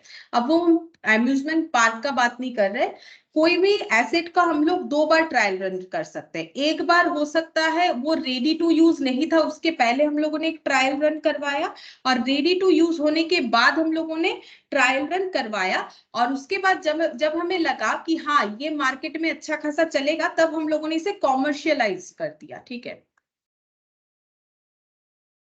कॉमर्शियलाइज कर दिया। जैसे मान लो हो सकता है कि जियो ने रेडी टू मतलब मार्केट में लाने के पहले अपने ही अंदर जो है ट्रायल रन किया कि कैसे ये सीन काम करता है, कितना अच्छा मतलब नेटवर्क फैसिलिटी वगैरह क्या है। उसके बाद उन्होंने जब देखा कि हाँ अच्छा है, ये लोगों को देंगे तो पसंद आएगा, यूज कर सकते हैं, तो इन्होंने लोगों में ट्रायल रन करवा दिया, मतलब फ्री में देने लगे, ट्राई करो अच्छा लगेगा, जब हम लोग कॉमर्शियलाइज करेंगे आज नहीं तो कल, तब तो यूज करोगे ही ना। तो हम लोगों को उसके बाद ट्रायल रन करवाया, और उसके बाद धीरे धीरे इसे कॉमर्शियलाइज कर दिया। तब क्या होता है, तब उस प्रोडक्ट या सर्विस जो भी हो उससे कंपनी को इनकम होता है, ठीक है, और जो इनकम होता है उसे हम लोग रेवेन्यू इनकम बोलेंगे, ठीक है, रेवेन्यू इनकम बोलेंगे।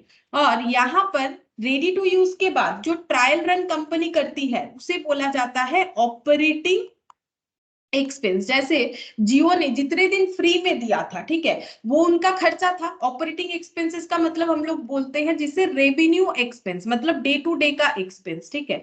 अच्छा, और इसके पहले रेडी टू यूज के पहले कंपनी अगर किसी तरीके का ट्रायल रन करती है अपने फ्यूचर प्रोडक्ट या सर्विस के ऊपर, तो उसके एक्सपेंसेस को, ट्रायल रन के एक्सपेंसेस को कैपिटलाइज्ड किया जाता है। मतलब इसको कैपिटल एक्सपेंस, कैपिटल एक्सपेंडिचर कहते हैं, ठीक है, कैपिटल एक्सपेंडिचर बोला जाता है, ठीक है। तो ट्रायल रन का ऐसा होता है। ट्रायल रन हमारा 2 तरीके का होता है। प्रोडक्ट रेडी टू, प्रोडक्ट या सर्विस जो भी हम लोग सेल कर रहे हैं रेडी टू यूज के पहले अगर होता है तो वो कैपिटलाइज्ड होगा। अगर रेडी टू यूज है प्रोडक्ट, उसके बाद भी हम लोग मार्केट में ट्रायल करवा रहे हैं, तो वो हमारा एक्सपेंस है as a company, as a organization. और उसके बाद जब हम लोग इसको ट्रायल रन में फ्री में चीज दिया जाता है, जैसे फ्री सैंपल डिस्ट्रीब्यूशन होता है ना वैसे, और जब लोगों को अच्छा लग जाए और कंपनी को लगे अब इसको कॉमर्शियलाइज करेंगे तो भी लोग इसी को यूज करेंगे और हमारा इनकम हो जाएगा, मतलब मार्केट में हमारा प्रोडक्ट सेट हो चुका है, तो उसे बोला जाता है कॉमर्शियलाइज करना। तब जो कंपनी को इनकम होगा उसे रेवेन्यू इनकम बोला जाएगा, ठीक है। अब इस क्वेश्चन का तुम लोग आंसर देना चाहो तो दे सकते हो कि अम्यूजमेंट पार्क है जो अपना ओपनिंग कर चुका है पब्लिक के लिए, लेकिन as a trial run opening किया है और टिकट को 50% डिस्काउंट में सेल कर रहा है, ठीक है, और ऑपरेटिंग कैपेसिटी को 80% रखा है। 80% लोग ही जा सकते हैं, 100% लोगों को नहीं लिया जाएगा।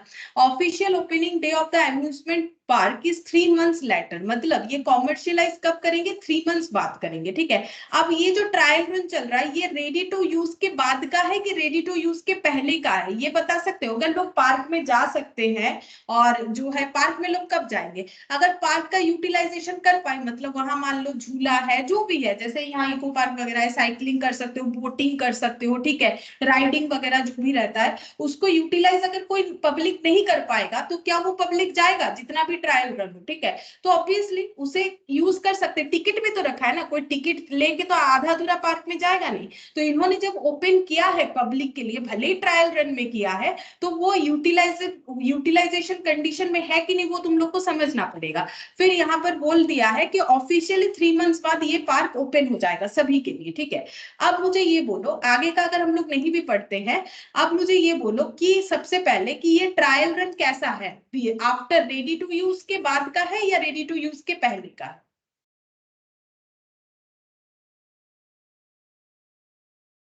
बोलो, रेडी टू यूज के पढ़ के क्या लगा तुम लोग को, रेडी टू यूज के बाद का ट्रायल रन दिख रहा है कि या रेडी टू यूज के पहले का ट्रायल रन लग रहा है, क्या लग रहा है?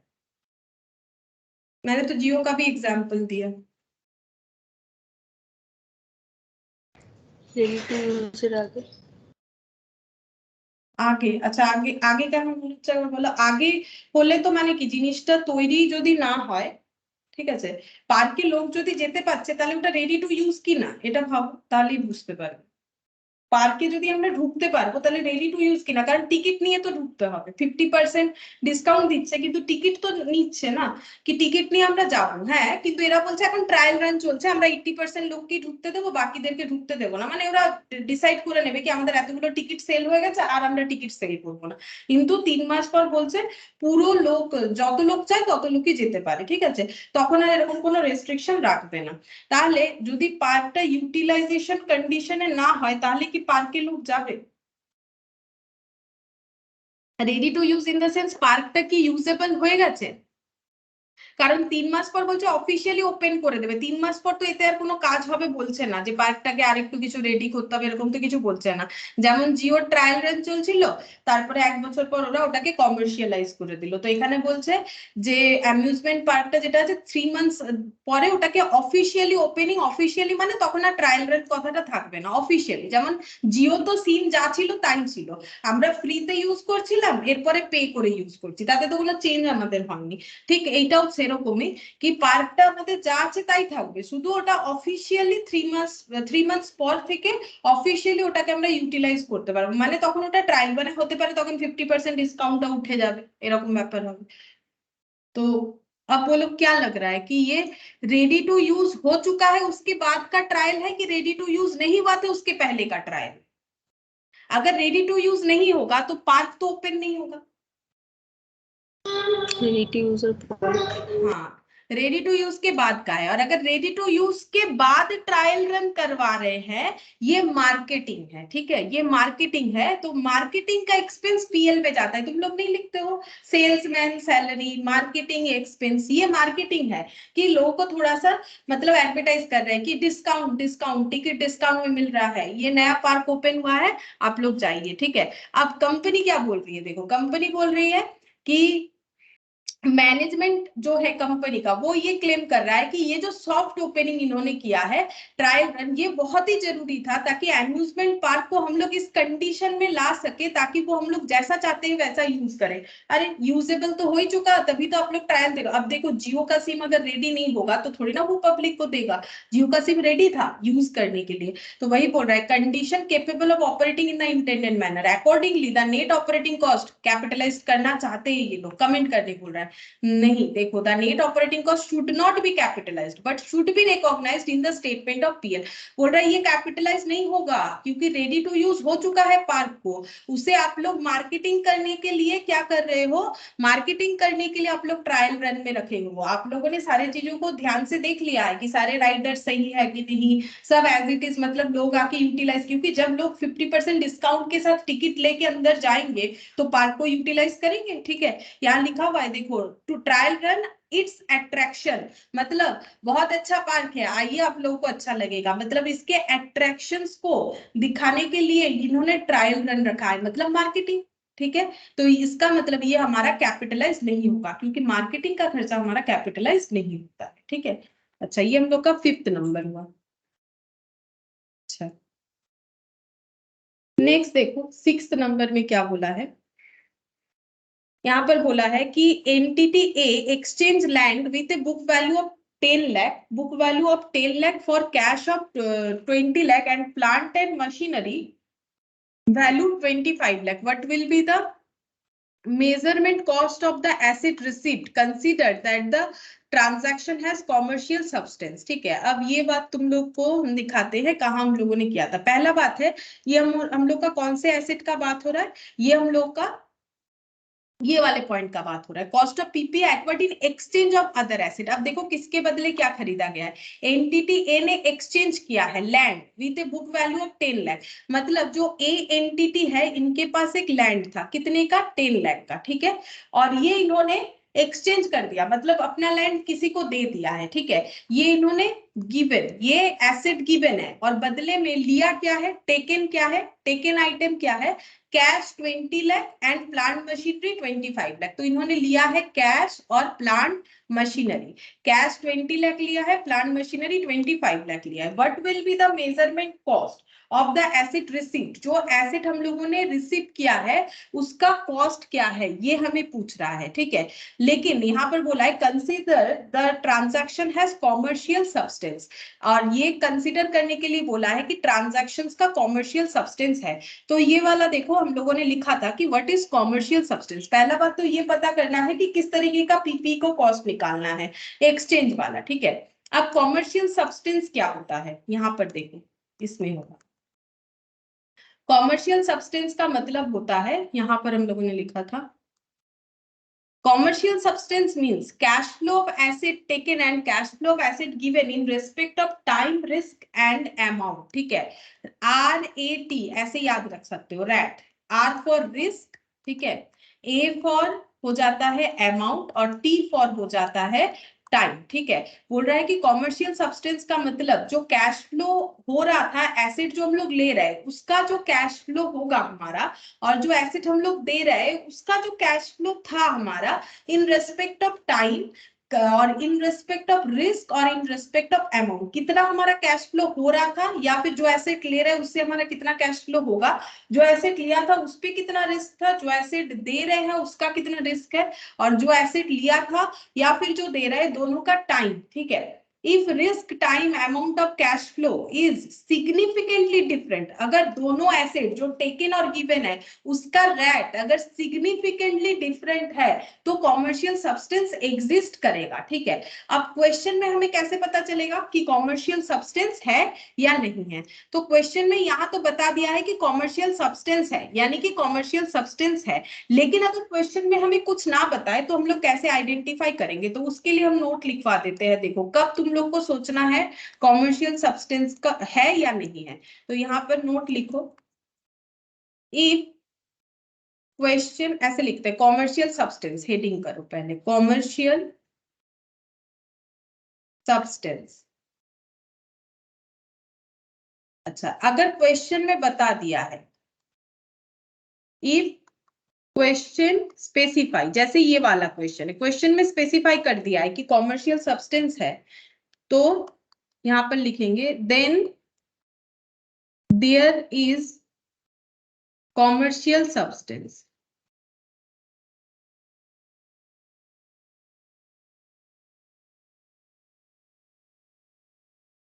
और अगर क्वेश्चन में कुछ नहीं बताया है, इफ क्वेश्चन इज साइलेंट, मतलब क्वेश्चन में ऐसा कुछ नहीं लिखा हुआ है,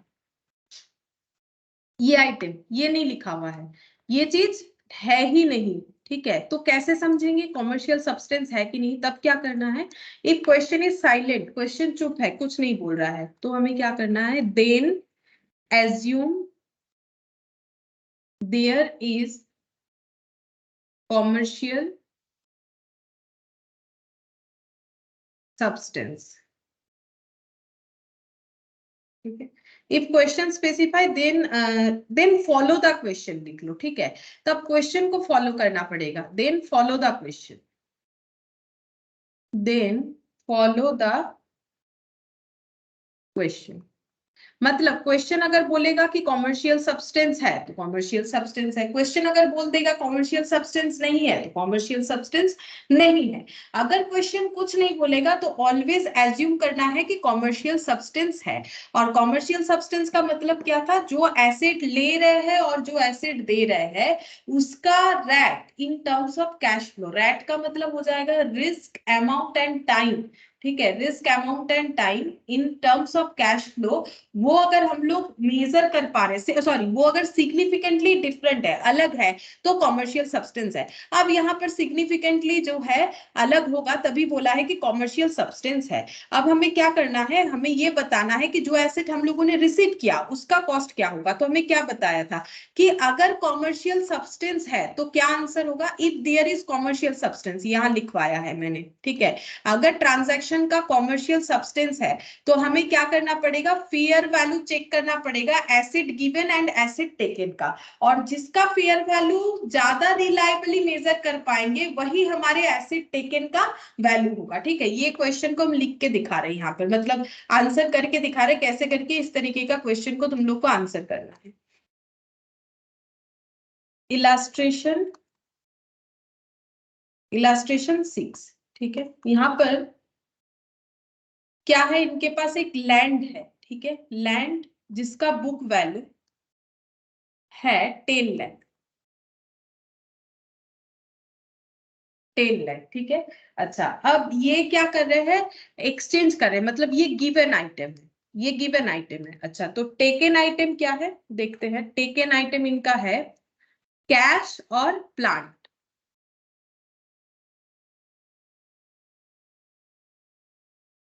और प्लांट एंड मशीनरी। अच्छा, ये कितने का है, 25 लाख का है, ठीक है।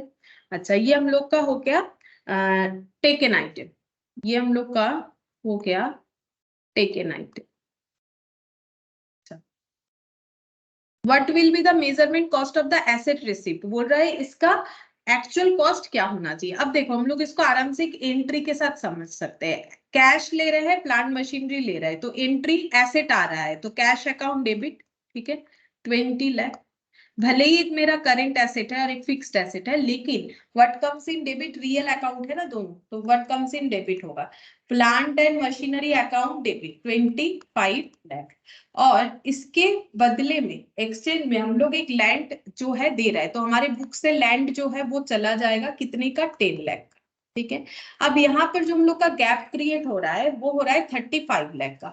अब उसे हमें क्या लिखना चाहिए, तो क्या लिखेंगे, देखो हम लोगों ने इतने का वैल्यू वाला एसेट लिया, टोटल 45 लाख का वैल्यू का एसेट लिया, बदले में 10 लाख का एसेट दिया, तो इसमें ये जो हम लोगों ने डील किया, इसमें हमारा क्या हुआ, प्रॉफिट की लॉस। सोचो, उसी को हमें लिखना पड़ेगा, ये डीलिंग्स में हमारा प्रॉफिट हुआ कि लॉस हुआ, बोलो।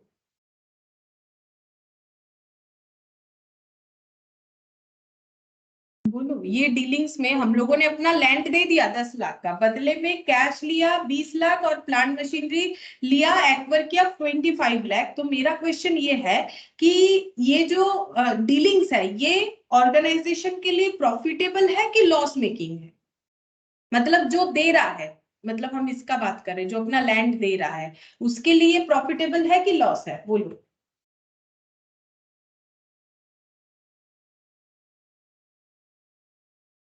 बोलो, प्रॉफिटेबल है कि लॉस है। अगर कोई 10 लाख का चीज दे रहा है, बदले में 45 लाख का चीज ले रहा है, तो प्रॉफिटेबल है कि लॉस है, प्रॉफिट। तो प्रॉफिट होगा। यहाँ दिख भी तो रहा है क्रेडिट में ही हो रहा है, तो यहाँ पर क्या हो जाएगा, टू प्रॉफिट एंड लॉस, ठीक है, ऐसे करके एंट्री होगा। अच्छा, अब हमें यहाँ पर बोला है NTDA exchange land with a book value of 10 lakh for a cash of 20 lakh and plant and machinery valued at 25 lakh, what will be the measurement cost of the asset received. अब हमें बोला है जो एसेट हम लोग रिसीव कर रहे हैं उसका कॉस्ट क्या है, ठीक है। तो जो एसेट हम लोग रिसीव कर रहे हैं वो क्या है, प्लांट मशीनरी है, क्योंकि ये तो मेरा फिक्स्ड एसेट है ना, यहाँ तो हम लोग पीपी का कॉस्ट निकालेंगे, और ये हम लोग का करंट एसेट है। हम लोगों ने एक फिक्स्ड एसेट के बदले जो कि 10 लाख का था, हम लोगों ने दो आइटम रिसीव किया, एक हम लोगों ने फिक्स्ड एसेट, एक हम लोगों ने करंट एसेट रिसीव किया, ठीक है। फिक्स्ड एसेट है 25 लाख का, करंट एसेट है हम लोग का जो है 20 लाख का, ठीक है। अब हम लोग को फाइंड आउट करना है कि प्लांट मशीनरी का फेयर वैल्यू क्या है, ठीक है, यही तो हमें फाइंड आउट करना है, प्लांट मशीनरी का फेयर वैल्यू क्या होगा। तो हम लोग कैसे कैलकुलेट करेंगे प्लांट मशीनरी का फेयर वैल्यू, तो हमें गिवन ही है, देखो वैसे भी 25 लाख, ठीक है, हमें तो अलग से कैलकुलेट करने का जरूरत ही नहीं है। तो हम लोगों ने यहाँ पर टोटल एसेट जो है गिवन, देखो क्या बोला था, क्या करना पड़ेगा, ये देखो हम लोग को क्या करने के लिए बोला था कि अगर कॉमर्शियल सब्सटेंस है तो हमें क्या देखना है, fair value of asset given और fair value of asset taken, ठीक है। तो fair value of asset given है 10 लाख और fair value of asset given जो है वो मतलब दोनों मिला के 45 लाख है, ठीक है, जो हमें मिल रहा है, जो हम लोग ले रहे हैं। Which is more reliably measured is the cost of asset taken, जो हम लोग ज्यादा रिलायबली मेजर कर पाएंगे वही हम लोग का एसेट टेकन का वैल्यू होगा, ठीक है।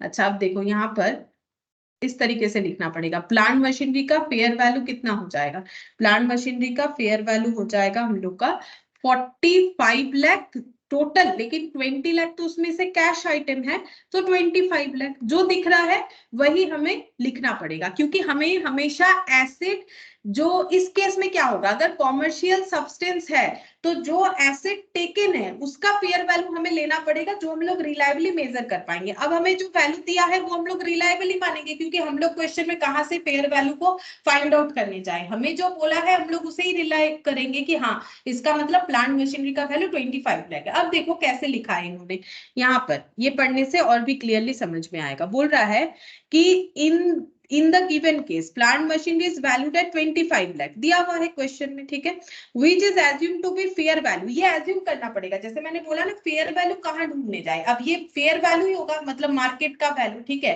इन एब्सेंस ऑफ इंफॉर्मेशन, क्योंकि हमें तो और कोई इंफॉर्मेशन दिया नहीं कि प्लांट मशीनरी का ये बुक वैल्यू है वो फेयर वैल्यू, हमें तो एक ही वैल्यू बताया है, ठीक है। Further since fair value of land given up, जो एसेट गिवन अप कर रहे हैं, इज नॉट गिवन, ठीक है, इसका हमें बुक वैल्यू दिया है, ठीक है, इसका हमें बुक वैल्यू दिया है, इसका भी फेयर वैल्यू नहीं बोला है, लेकिन ये बुक वैल्यू तो नहीं बोला है, बात समझो। इसके आगे ये जो वैल्यू है इसके आगे लिखा हुआ है बुक वैल्यू, बुक वैल्यू का मतलब बैलेंस शीट में जो वैल्यू दिखता है, और यहाँ पर जो प्लांट मशीनरी बोला है उसका वैल्यू किया गया है 25 लाख, यानी मार्केट वैल्यू यानी फेयर वैल्यू, ये बुक वैल्यू नहीं बोला है, इसीलिए एजम्पशन है कि ये फेयर वैल्यू है, जो कि यहाँ पर बताया था in absence of the information. लेकिन जो एसेट हम लोग गिव अप कर रहे हैं, ठीक है, यानी कि लैंड, इसका जो ट्रांजैक्शन है वो यहाँ पर देखो बोल दिया है, इसका हमें फेयर वैल्यू गिवन नहीं है। The transaction will be recorded at fair value of the asset acquired of 45 lakh, बोल रहा है कि इसीलिए हमें ट्रांजैक्शन को किस में रिकॉर्ड करना पड़ेगा, क्योंकि हमें क्या रूल्स बताया गया है, हमें दोनों का फेयर वैल्यू चेक करना है, एसेट गिवन और एसेट टेकन, ठीक है, जिसमें से हम लोग फेयर वैल्यू फाइंड आउट कर पा रहे हैं किसका, एसेट टेकन का, ठीक है, जो कि है टोटल 45 लाख। और ये दो तरीके का एसेट है, कुछ कैश है कुछ प्लांट मशीनरी है। Since land of book value 10 lakh is transferred in exchange of asset worth 45 lakh, a gain of 35 lakh will be recognized in the books of entity A, क्योंकि 35 लाख का ये एसेट ले रहे हैं, सॉरी 45 लाख का एसेट ले रहे हैं और बदले में 10 लाख बुक वैल्यू वाला लैंड ये जो है एक्सचेंज कर रहे हैं, इसीलिए यहाँ पर बोला गया है कि ये एंटिटी इस ट्रांजैक्शन में 35 लाख का जो है प्रॉफिट रिकॉर्ड कर लेगी, ठीक है। तो यहाँ पर हम लोगों ने वही किया, 45 लाख का प्रॉफिट रिकॉर्ड कर लिया है।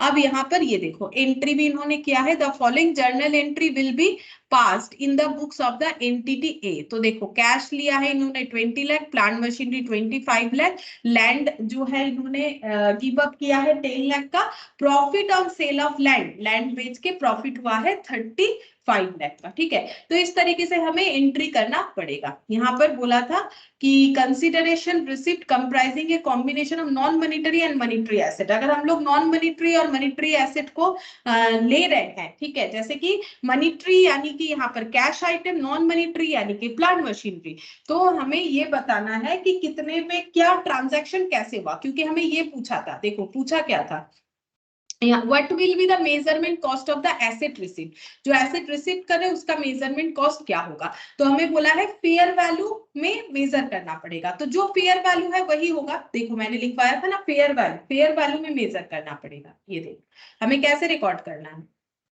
ये देखो what is the more reliable, इसका फेयर वैल्यू इसका फेयर वैल्यू, इसमें से जो ज्यादा रिलायबल है उसी में हम लोग अपने एसेट को रिकॉर्ड करेंगे। तो इस क्वेश्चन में जो एसेट गिवन है उसका तो फेयर वैल्यू है ही नहीं, तो जो एसेट टेकन है उसी के फेयर वैल्यू में वो रिकॉर्ड हो जाएगा, यानी प्लांट मशीनरी 25 लाख और कैश एंड बैंक 20 लाख, ठीक है, इस तरीके से रिकॉर्ड होगा। अच्छा अब देखो नेक्स्ट इलस्ट्रेशन 7, इसमें क्या बोला है, बोल रहा है entity A exchange car x with a book value of 13 lakh, ठीक है, ये भी बुक वैल्यू बोला है, ये अपना कार गिव अप कर रहे हैं जिसका बुक वैल्यू है 13 lakh and a fair value of 13 lakh 25 for cash of 15,000 and a car Y which has a fair value of 13 lakh 10,000। देखो समझाते हैं ये क्या बोला है, इलस्ट्रेशन 7,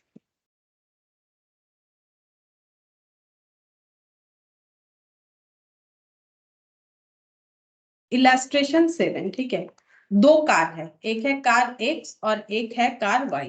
कार एक्स का बुक वैल्यू दिया हुआ है और फेयर वैल्यू भी दिया हुआ है। देखो बोल रहा है कि entity exchange car x with a book value of 13 lakh, ये गिवन आइटम है, एसेट गिवन है, and a fair value of 13 lakh 25,000। इस बार गिवन एसेट का फेयर वैल्यू बुक वैल्यू दोनों बता दिया है।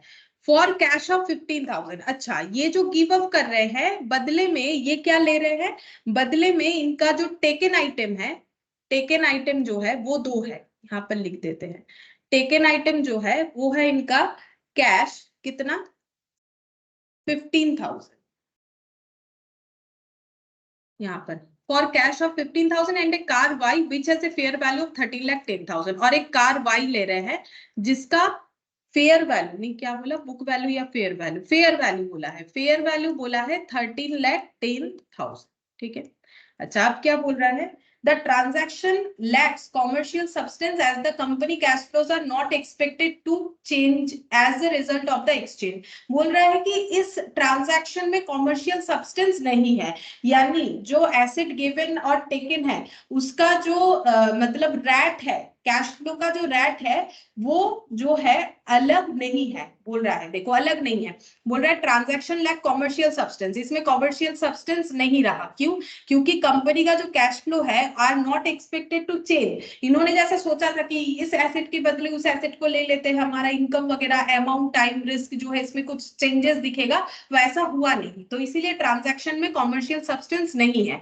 अच्छा, अब अगर कॉमर्शियल सब्सटेंस नहीं है तो हमें एसेट का वैल्यू कैसे रिकॉर्ड करना चाहिए, पहले वो याद कर लो। देखो, अगर हमारे ट्रांजैक्शन में कॉमर्शियल सब्सटेंस नहीं है तो क्या करना पड़ेगा, बुक वैल्यू और carrying amount of the asset given up, जो एसेट हम लोग गिव अप कर रहे हैं उसका बुक वैल्यू या फिर कैरिंग अमाउंट, मतलब बैलेंस शीट में जो वैल्यू दिख रहा है वही हमारे एसेट का वैल्यू होगा। ठीक है, वही हमारे एसेट का वैल्यू होगा। यहाँ पर तो जो एसेट गिवन है वो ये वाला है, ठीक है, लेकिन यहाँ पर बुक वैल्यू फेयर वैल्यू दोनों दिया हुआ है, तो बुक वैल्यू में रिकॉर्ड होना चाहिए। ठीक है, बुक वैल्यू में रिकॉर्ड होना चाहिए, क्योंकि क्वेश्चन जो कंसेप्ट है वो हमें बोला है कि ट्रांजैक्शन में क्योंकि कॉमर्शियल सब्सटेंस नहीं है, इस ट्रांजैक्शन में है नो कॉमर्शियल सब्सटेंस, क्वेश्चन हमें बता दिया। तो क्या लेना पड़ेगा, तो एसेट का वैल्यू हम लोग का क्या हो जाएगा, जो एसेट गिव अप कर रहे हैं, गिवन अप जो एसेट है उसका क्या लेना पड़ेगा, बुक वैल्यू लेना पड़ेगा, वही हमारे एसेट टेकन का वैल्यू का, ये रूल्स है।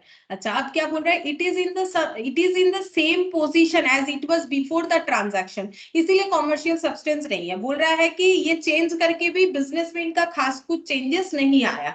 What will be the measurement cost of the asset received, जो एसेट रिसीव्ड हुआ है उसका कॉस्ट क्या होगा। तो सबसे पहले यहाँ पर हम लोग एंट्री कर लेते हैं, इसमें एंट्री कैसे होगा, तो गिव अप क्या हो रहा है, कार एक्स, तो लिखेंगे टू कार एक्स। ठीक है, कौन से वैल्यू में रिकॉर्ड करेंगे, 13 लाख में रिकॉर्ड करना पड़ेगा, क्योंकि एंट्री हम लोग कैसे करेंगे, जो हमारा बुक वैल्यू है, अगर बैलेंस शीट में वो 13 लाख का दिख रहा है तो 13 लाख का आइटम ही हमारा जा रहा है, बदले में हम लोगों ने क्या लिया है, कैश लिया है, कितने का, 15,000 का कैश लिया है 15,000, और कार वाई लिया है, कार वाई लिया है हम लोगों ने 13 लाख।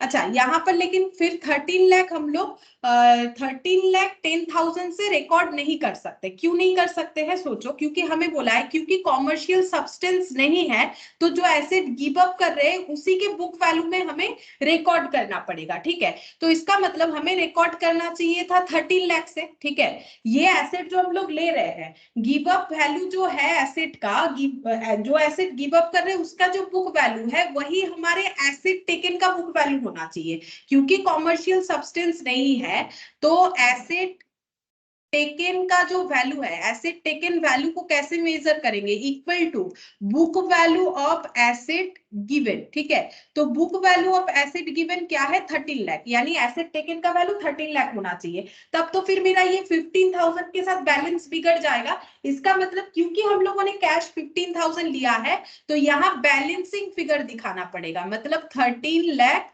माइनस 15,000। ठीक है, 13 लाख माइनस 15,000, देखते हैं कितना आता है, 12,85,000। 85,000, ठीक है। ये कार वाई मतलब जो एसेट टेकन है उसका वैल्यू ऐसे दिखेगा, ठीक है। फिर से हम बता देते हैं कि क्वेश्चन में हमें बोला था कि हम लोगों ने अपना एक कार एक्स जिसका हमें बुक वैल्यू फेयर वैल्यू दोनों ही दिया था उसको गिव अप करके बदले में हम लोगों ने कार वाई और कैश लिया, ठीक है। अब इस ट्रांजैक्शन में किसी तरीके का कॉमर्शियल सब्सटेंस कंपनी को नहीं दिखा। पहले भी जो बिजनेस कर रहा था जिस तरीके से कैश का इनफ्लो वगैरह हो रहा था वैसे ही रहा, रिस्क सेम रहा, टाइम रिस्क सेम रहा, ठीक है। कैश के इनफ्लोस का टाइम रिस्क और अमाउंट सेम रहा, किसी तरीके का चेंजेस नहीं हुआ, तो कॉमर्शियल सब्सटेंस नहीं होता है।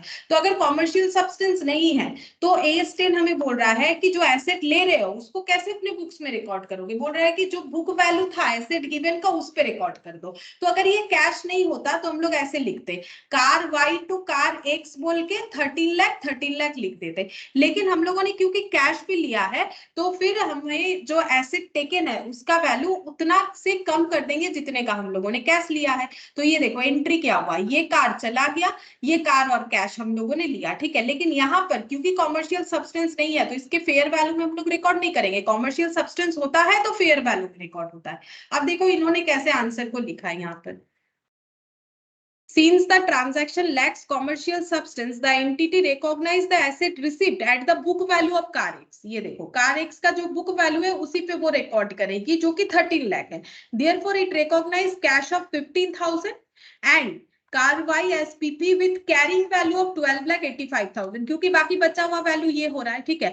ये देखो यहाँ बोला भी था, यहाँ बोला भी था, सिर्फ बुक वैल्यू नहीं, यहाँ पर कैरिंग वैल्यू भी बोला था। ये देखो बुक वैल्यू और carrying amount of the asset given up, या फिर एसेट जो गिवन अप कर रहे हैं उसका जो कैरिंग अमाउंट रह रहा है। अगर हम लोग किसी तरीके का कैश भी ले रहे हैं उसके साथ तो फिर कैरिंग अमाउंट जो होगा, ये देखो cash account debit 15,000 to car, ये चला जा रहा है। कार वाई का बैलेंस 12,85,000। तो अगर कैलकुलेटिव क्वेश्चन होगा इस 10 के लिए तो इस तरीके का क्वेश्चन हमें दे सकता है। तो ये दोनों हम लोग बाद में करेंगे, ये वाला कर सकते हैं। देखो revaluation on a class by class basis. Class by class का मतलब मैंने यहाँ पर तुम लोग को बोला था कंपोनेंट अकाउंटिंग, ठीक है। कंपोनेंट अकाउंटिंग में हम लोगों ने ये देखा था, ये देखो कंपोनेंट अकाउंटिंग में जैसे अगर एक एरोप्लेन है, ठीक है, जो एरोप्लेन है उसका हर एक कंपोनेंट काफी ज्यादा सिग्निफिकेंट होता है, ठीक है। तो उसमें हमें जितने कंपोनेंट का लाइफ अलग अलग है सारे कंपोनेंट का अलग से हमें जो है अकाउंटिंग ट्रीटमेंट करना पड़ेगा, ठीक है। और डेप्रिसिएशन भी सबके यूजफुल लाइफ के अकॉर्डिंग होगा। और अगर जैसे मान लो इंजन और विंग्स का अगर एक ही यूजफुल लाइफ है तो हम लोग दोनों का एक साथ जो है अकाउंटिंग ट्रीटमेंट कर सकते हैं। और क्लास ऑफ एसेट का मतलब मैंने ये भी बोला था कि जैसे मान लो कि एक कंपनी का बिल्डिंग है, ठीक है, कंपनी का बिल्डिंग है, 3-4 बिल्डिंग है, ठीक है। तो सारी बिल्डिंग में एक ही तरह का डिप्रिसिएशन का रूल्स लगाएंगे और अगर 4-5 रकम प्लांट है तो सभी में एक ही तरह का लगाएंगे, ठीक है। एक प्लांट में SLM, एक प्लांट में WTB, ऐसा नहीं चलेगा। क्लास ऑफ एसेट पे सेम तरीके का हमारा डेप्रिसिएशन वगैरह होना चाहिए, ठीक है। अब देखो क्या बोला है, entity A is a large manufacturing group, ठीक है, ये एक मैन्युफैक्चरिंग ऑर्गेनाइजेशन है। It owns a number of industrial buildings, इसके पास इंडस्ट्रियल बिल्डिंग्स काफी सारे हैं, ठीक है। इंडस्ट्रियल बिल्डिंग्स है, एक नहीं बहुत सारा, such as factories, warehouse and office building, ठीक है। तो इनका जो इंडस्ट्रियल बिल्डिंग है उसमें क्या क्या बिल्डिंग है, एक तो हम लोग का है फैक्ट्री बिल्डिंग, ठीक है। दूसरा है हम लोग का यहाँ पर वेयर हाउस बिल्डिंग, ठीक है, दूसरा है वेयर हाउस बिल्डिंग। और थर्ड आइटम है हम लोग का इंडस्ट्रियल जोन, यहाँ पर warehouse and office building, अच्छा सॉरी ऑफिस बिल्डिंग, ठीक है। इनके पास बिल्डिंग ही 3 कैटेगरी में है, ठीक है। तो फैक्ट्री एक क्लास हो गया, वेयर हाउस बिल्डिंग और एक यहाँ पर ऑफिस बिल्डिंग। अच्छा, the industrial building are located in industrial zone, जो इंडस्ट्रियल बिल्डिंग्स है वो इंडस्ट्रियल जोन में है। Whereas the office building are in the central business district of the city. अच्छा, शहर में मतलब जो सिटी है वहां पर जो इंडस्ट्रियल जोन है, ठीक है, इंडस्ट्रियल जोन जो होता है जहां पर हम लोग, क्योंकि कहीं पर भी ना फैक्ट्री नहीं लगाया जा सकता है, रूल्स रूल्स होता है गवर्नमेंट का। कहीं भी शहर के बीच में लगा दोगे फैक्ट्री तो फिर उससे क्या होता है, लोगों को मतलब नुकसान पहुंचता है। तो इंडस्ट्रियल जोन वगैरह में लगाया जाए तो वैसे भी जहां पर पानी का फ्लो वगैरह होगा वहीं पर जो है इंडस्ट्री का काम बन सकता है, ठीक है, फैक्ट्री का प्रोडक्शन वगैरह का काम। तो इंडस्ट्रियल जोन में इनका इंडस्ट्रियल बिल्डिंग है, और ऑफिस बिल्डिंग जो है वो सारा का सारा शहर के सेंटर में है, ठीक है, central business district of the cities, ठीक है। Entity as management want to apply the revaluation model as per AS10 to the subsequent measurement of the office building, but continue to apply the historical cost model to the industrial building, state whether it is applicable under AS10 or not। मतलब question ये बोल रहा है कि अब इनके पास ये सब फिक्स्ड एसेट है तो इनको डेप्रिसिएशन चार्ज करना पड़ेगा, ठीक है। अच्छा, अब क्या बोला है, ये कैसे चार्ज करना चाहते हैं, want to apply revaluation model. हम लोगों ने दो मॉडल पढ़ा था, एक कॉस्ट मॉडल, एक रिवैल्यूएशन मॉडल। कॉस्ट मॉडल का मतलब जो नॉर्मली तुम लोग करते हो, एक एसेट का वैल्यू है उससे डेप्रिसिएशन लेस करते हो, जो वैल्यू होता है वो लिखते हो, फिर डेप्रिसिएशन कर दिए, जो वैल्यू हो वो लिख दिए, तो उसे बोला जाता है हम लोग का कॉस्ट मॉडल। और ये चाहते हैं कि रिवैल्यूएशन मॉडल, जो कि मैंने तुम लोग को पढ़ाया था, revaluation model first time revaluation हुआ तो क्या होगा, सेकेंड टाइम हुआ तो क्या होगा, ठीक है। ये देखो रिवैल्यूएशन मॉडल, लास्ट दिन ही तो हम लोगों ने ये कंप्लीट किया था। ये देखो revaluation model, upward revaluation, downward revaluation. तो बोल रहा है कि AS10 to the subsequent measurement of the office building। अच्छा, ये लोग क्या कहना चाहते हैं, रिवैल्यूएशन मॉडल यूज करना चाहते हैं ऑफिस बिल्डिंग के लिए, ठीक है। कहाँ गया ऑफिस बिल्डिंग, यहाँ पर क्या यूज करेंगे, रिवैल्यूएशन मॉडल, ठीक है, रिवैल्यूएशन मॉडल। इस मॉडल पे डेप्रिसिएशन लगाएंगे, ठीक है। And to the subsequent measurement of the office building but continue to apply the historical cost. Historical cost मतलब ही cost model to the industrial buildings. अब इंडस्ट्रियल बिल्डिंग्स में क्या लगाना चाहते हैं, कॉस्ट मॉडल। क्या ये ऐसा कर सकते हैं, ये हमें बताना है, ठीक है। क्या ये ऐसा कर सकते हैं, ये हमें बताना है। तुम लोग को क्या लगता है, इंडस्ट्रियल बिल्डिंग में कॉस्ट मॉडल यूज करेंगे, ऑफिस बिल्डिंग में रिवैल्यूएशन मॉडल यूज करेंगे, क्या ऐसा पॉसिबिलिटीज है या नहीं है, ये तुम लोग को बताना है। क्या लगता है तुम लोग को,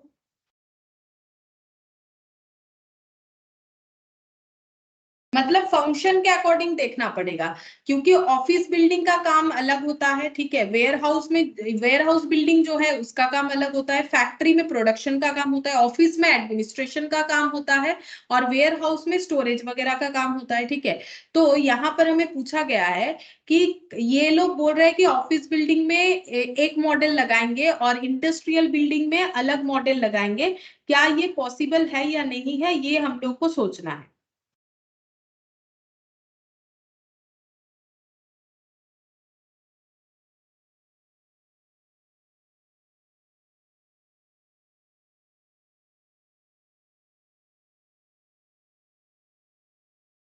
देखो लगा सकती है तुम लोग, मैंने बोला ना, देखो क्लासिफिकेशन कैसे करोगे, इनके एक्टिविटी के अकॉर्डिंग। तो सभी का तो एक्टिविटी अलग अलग है, क्योंकि फैक्ट्री बिल्डिंग का काम अलग होता है, वेयर हाउस बिल्डिंग का काम अलग होता है, ऑफिस बिल्डिंग का काम अलग होता है। तो यहाँ पर अगर ऑफिस बिल्डिंग में रिवैल्यूएशन मॉडल लगाना चाहते हैं और बाकी इंडस्ट्रियल बिल्डिंग मतलब फैक्ट्री और अगर वेयर हाउस में कॉस्ट मॉडल लगाना चाहते हैं तो लगा सकते हैं। ये देखो यहाँ पर वही बोला है, entity as management can apply the revaluation model only to the office buildings, लगा सकते हैं। The office building can be clearly distinguished from the industrial buildings in terms of their function, their nature and their general location, ठीक है भी तो दूसरे दूसरे जगह पे, लोकेशन के अकॉर्डिंग भी ये अलग है, इनका एक्टिविटी के अकॉर्डिंग भी अलग है, ठीक है। तो AS10 permits asset to be revalued on a class by class basis। Class by class basis यानी उनके क्लास को कैसे डिफाइन किया गया है, एक्टिविटी के बेसिस हम लोग इनका क्लास को डिफाइन कर सकते हैं। क्या बोला है, देखो the different characteristics of the buildings enable them to be classified as different PPE classes. क्योंकि हर एक बिल्डिंग का जो एक्टिविटीज है वो अलग है, इसीलिए इसे अलग पीपीई में माना जाएगा। मतलब ये सब अलग अलग क्लासेस ऑफ पीपीई है, ठीक है। तो द डिफरेंट, जैसे मैंने बोला था ना, स्कूल में मान लो 9 को भी पढ़ाया जाता है, 10 भी पढ़ते हैं, 11 भी पढ़ते हैं, 12 भी पढ़ते हैं, तो ये सब अलग अलग क्लास हो गए, ठीक है। तो मैंने तुम लोग को एक एग्जाम्पल दिया था कि मान लो 1 से 4 जो पढ़ते हैं उनका छुट्टी हो जाता है मान लो 3 बजे, ठीक है। फिर जो है 5 से जो 8 तक पढ़ते हैं उनका छुट्टी होता है 3:30 बजे, और जो मान लो 9 से लेके 12 तक पढ़ते हैं उनका छुट्टी होता है मान लो 4:30 बजे। तो ये क्या हो गया, एक ही स्कूल के अंदर अलग अलग जो है सिचुएशंस फॉलो हो रहा है कि किसी को जल्दी उसके बाद ऐसे, ठीक है। तो क्या हो गया कि क्लासेस जो है डिफरेंट क्लासेस है बोल के, ठीक है, भले ही वो एक ही स्कूल का पार्ट है, वैसे ही यहाँ पर भले ही वो एनटीटी ए का पार्ट है सारे बिल्डिंग, लेकिन अलग अलग क्लासेस है। The different measurement model can therefore be applied to this classes for subsequent measurement. हम लोग चाहे तो इसमें अलग अलग जो है मेजरमेंट मॉडल यानी सब्सिक्वेंट मॉडल, ये हिस्टोरिकल कॉस्ट मॉडल और इसे रिवैल्यूएशन मॉडल इसे यूज कर सकते हैं। However all properties within the class of office building, लेकिन ऑफिस बिल्डिंग के अंदर जितने भी प्रॉपर्टीज आएंगे, जितने भी फिक्स्ड एसेट आएंगे, वो सब में हमारा वही मॉडल फॉलो होना चाहिए जो बिल्डिंग के लिए, ऑफिस बिल्डिंग के लिए फॉलो हो रहा है। तो ऑफिस बिल्डिंग के लिए क्या फॉलो करने का इन्होंने सोचा है, रिवैल्यूएशन मॉडल। तो ऑफिस बिल्डिंग के अंडर अगर कोई बिल्डिंग है तो उसमें रिवैल्यूएशन मॉडल को ही इनको यूज करना पड़ेगा, तब इनमें ये चेंजेस नहीं कर सकते। जैसे अगर 1 से लेके 4 के बच्चे को 3:30 बजे हम लोग छुट्टी देते हैं तो सभी बच्चे को 3:30 बजे छुट्टी देना पड़ेगा, किसी को हम लोग आगे पीछे नहीं दे सकते हैं। तो सेम क्लास ऑफ एसेट के लिए डेप्रिसिएशन मॉडल सेम होगा, डिफरेंट क्लास ऑफ एसेट्स के लिए different kind of depreciation, different method of depreciation हम लोग चाहे तो यूज कर सकते हैं, ठीक है। अच्छा, नेक्स्ट यहाँ पर देखते हैं, एक सेकंड, ये क्या बोला है, ये एक छोटा सा क्वेश्चन है, देखो बोल रहा है entity A has a policy of not providing for depreciation on PP. Entity ए बोल रहा है कि हम लोग अपने पीपी यानी फिक्स्ड एसेट पे बोल रहा है कि डेप्रिसिएशन नहीं प्रोवाइड करेंगे। कैपिटलाइज्ड इन दिस ईयर, मतलब जिस साल इस एसेट को कैपिटलाइज्ड यानी परचेज किया है उस साल हम लोग इस पे डेप्रिसिएशन नहीं देंगे अंटिल द फॉलोइंग ईयर, जब तक नेक्स्ट ईयर नहीं आ जाता है।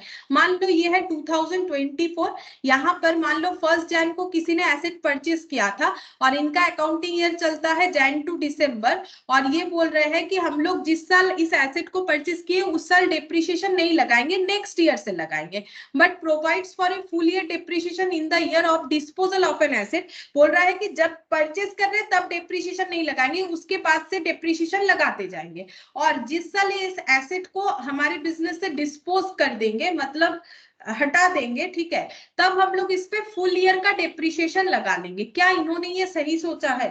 तो देखो आंसर ये है कि बिल्कुल गलत सोचा है, क्योंकि जब भी हम लोग एसेट परचेज कर लेते हैं तो जब वो रेडी टू यूज है तब से हमें एसेट पे डेप्रिसिएशन चार्ज करना पड़ता है। जैसे मान लो अगर रेडी टू यूज होना चाहिए, यूज कर रहे हो नहीं कर रहे हो वो अपना इश्यूज है, ठीक है। जैसे मान लो मैंने एक फैक्ट्री लगवा दिया, पूरा रेडी टू यूज है, उसपे अगर हम लोग प्रोडक्शन स्टार्ट करना चाहे कर सकते हैं, लेकिन नहीं कर रहे हैं, तो क्या उस फैक्ट्री का डेप्रिसिएशन नहीं होगा? उसमें जो प्लांट मशीनरी है बिल्कुल होगा। तुम लोगों ने एक मोबाइल खरीद लिया, उसको यूज नहीं कर रहे हो, एज इट इज पैक करके रख दिया, तो क्या उस पर डेप्रिसिएशन नहीं होगा? बिल्कुल होगा। अगर 1 मंथ बाद भी उसे बेचने जाओगे तो उतना पैसा नहीं मिलेगा जितने से खुद खरीदे थे, ठीक है। तो इसीलिए डेप्रिसिएशन तो तब से लगेगा जब से वो रेडी टू यूज है। तो ये मैनेजमेंट जो सोच रही है बिल्कुल सही नहीं सोच रही है, इनको डेप्रिसिएशन तभी से लगाना चाहिए जब से ये एसेट रेडी टू यूज हो चुका था। और जब इन्होंने और एक पॉइंट बोला है ना कि जब इनका डिस्पोजल होगा एसेट का तब ये फुल ईयर डेप्रिसिएशन लगा देंगे, तो ये नहीं लगाने के बदले ये ज्यादा लगा देंगे, ऐसा कोई प्रोविजन नहीं होता है। तो देखो क्या बोला है, the depreciation amount of tangible fixed asset should be allocated on a systematic basis over it's useful life. तो इसको चार्ज करने का एक तरीका है, हम लोग कैसे भी इसे चार्ज कर देंगे ऐसा नहीं होता है। The depreciation method should reflect the pattern in which the asset future economic benefit are expected to be consumed by the entity. अच्छा, कौन सा मेथड हम फॉलो करें वो डिपेंड करता है कि हम लोग उस एसेट को किस तरीके से यूज कर रहे हैं, तो उसके अकॉर्डिंग हम लोग मेथड चूज कर सकते हैं, परसेंटेज चूज कर सकते हैं, ठीक है। अब बोल रहा है useful life means the period over which the asset is expected to be available for used by the entity. Useful life का मतलब होता है कि एसेट को हम लोग कितने दिन यूज करेंगे इसका जो एस्टिमेशन करते हैं। Depreciation should commence as soon as the asset is acquired. तो जब से एसेट को एक्वायर्ड कर लिया है तब से ही डेप्रिसिएशन हमें लगाना चाहिए and is available for use, दोनों चीज, रेडी टू यूज एंड एक्टवर्ड हो चुका है तो डिप्रिशिएशन लगेगा। दस the policy of entity A is not acceptable, ठीक है, जो मैंने बोला कि ये जो बोल रहे हैं ना पहले साल नहीं लगाएंगे जब परचेज किया, जब डिस्पोज कर देंगे तब चाहे हम मतलब ईयर स्टार्ट होने के एक दिन बाद ही क्यों ना डिस्पोज करें, पूरे साल का डिप्रिशिएशन लगा देंगे, ऐसा नहीं होता है।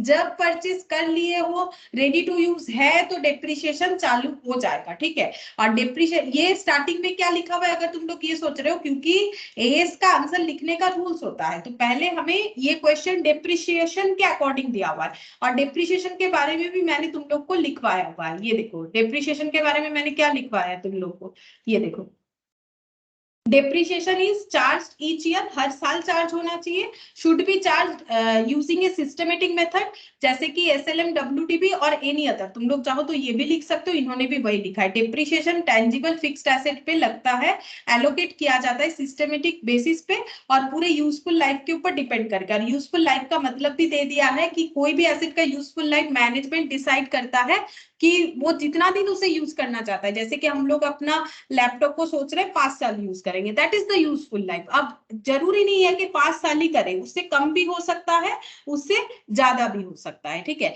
और डिप्रिशिएशन मेथड हम लोग जो है वो क्या रिफ्लेक्ट करता है कि हम लोगों ने एसेट को कितना यूज किया है, ठीक है, वही चीज बोला है। तो यहाँ पर देखो depreciation is charge from the date on which asset is ready to use, जिस दिन से एसेट रेडी टू यूज हो चुका है उस दिन से ही डिप्रिशिएशन लगना चाहिए, ठीक है। तो हम लोग यहाँ पर अगर बोलेंगे कि जब परचेज किए तब से नहीं करेंगे, 1 साल बाद से करेंगे, ऐसा कोई प्रोविजंस हमारे लिए अवेलेबल नहीं है, ठीक है। अच्छा, इसके बाद भी काफी सारे क्वेश्चंस है, ठीक है, ऐसे ही क्वेश्चन इसमें होते हैं। मैंने सारे मैक्सिमम क्वेश्चन जो भी हो सकता है लिया है ताकि तुम लोग को एक नॉलेज सही रहे। तो हम तो यही बोलेंगे तुम लोग को कि जितना भी आज हम लोगों ने किया है उसको अच्छे से पढ़ो, क्योंकि ये लॉ के तरह है, ठीक है। इसमें हमारा कोई कैलकुलेशन नहीं कि एडलेस करके तुम लोग निकाल लोगे। तो सबसे पहले तो जो समरी हम लोगों ने बना लिया है वो तुम लोग को पढ़ना चाहिए, ठीक है, उसके बाद ही तुम लोग आंसर दे पाओगे। तो आज हम लोगों ने जितना भी क्वेश्चन किया है उसको तुम लोग फिर से देखो, हम ये क्वेश्चन सेंड कर देंगे विद आंसर ही है, ठीक है। और कॉपी में जैसे मैंने AS1 के लिए भी बोला था, इसके लिए भी बोलेंगे, तुम लोग नोट डाउन करो अपने लैंग्वेज में, ठीक है। और बाकी हम लोग नेक्स्ट क्लास में करेंगे, तो नेक्स्ट क्लास भी यही होगा शायद, क्योंकि अभी तक बहुत सारा क्वेश्चन है, ठीक है। फिर आज हम लोग इतना ही करते हैं।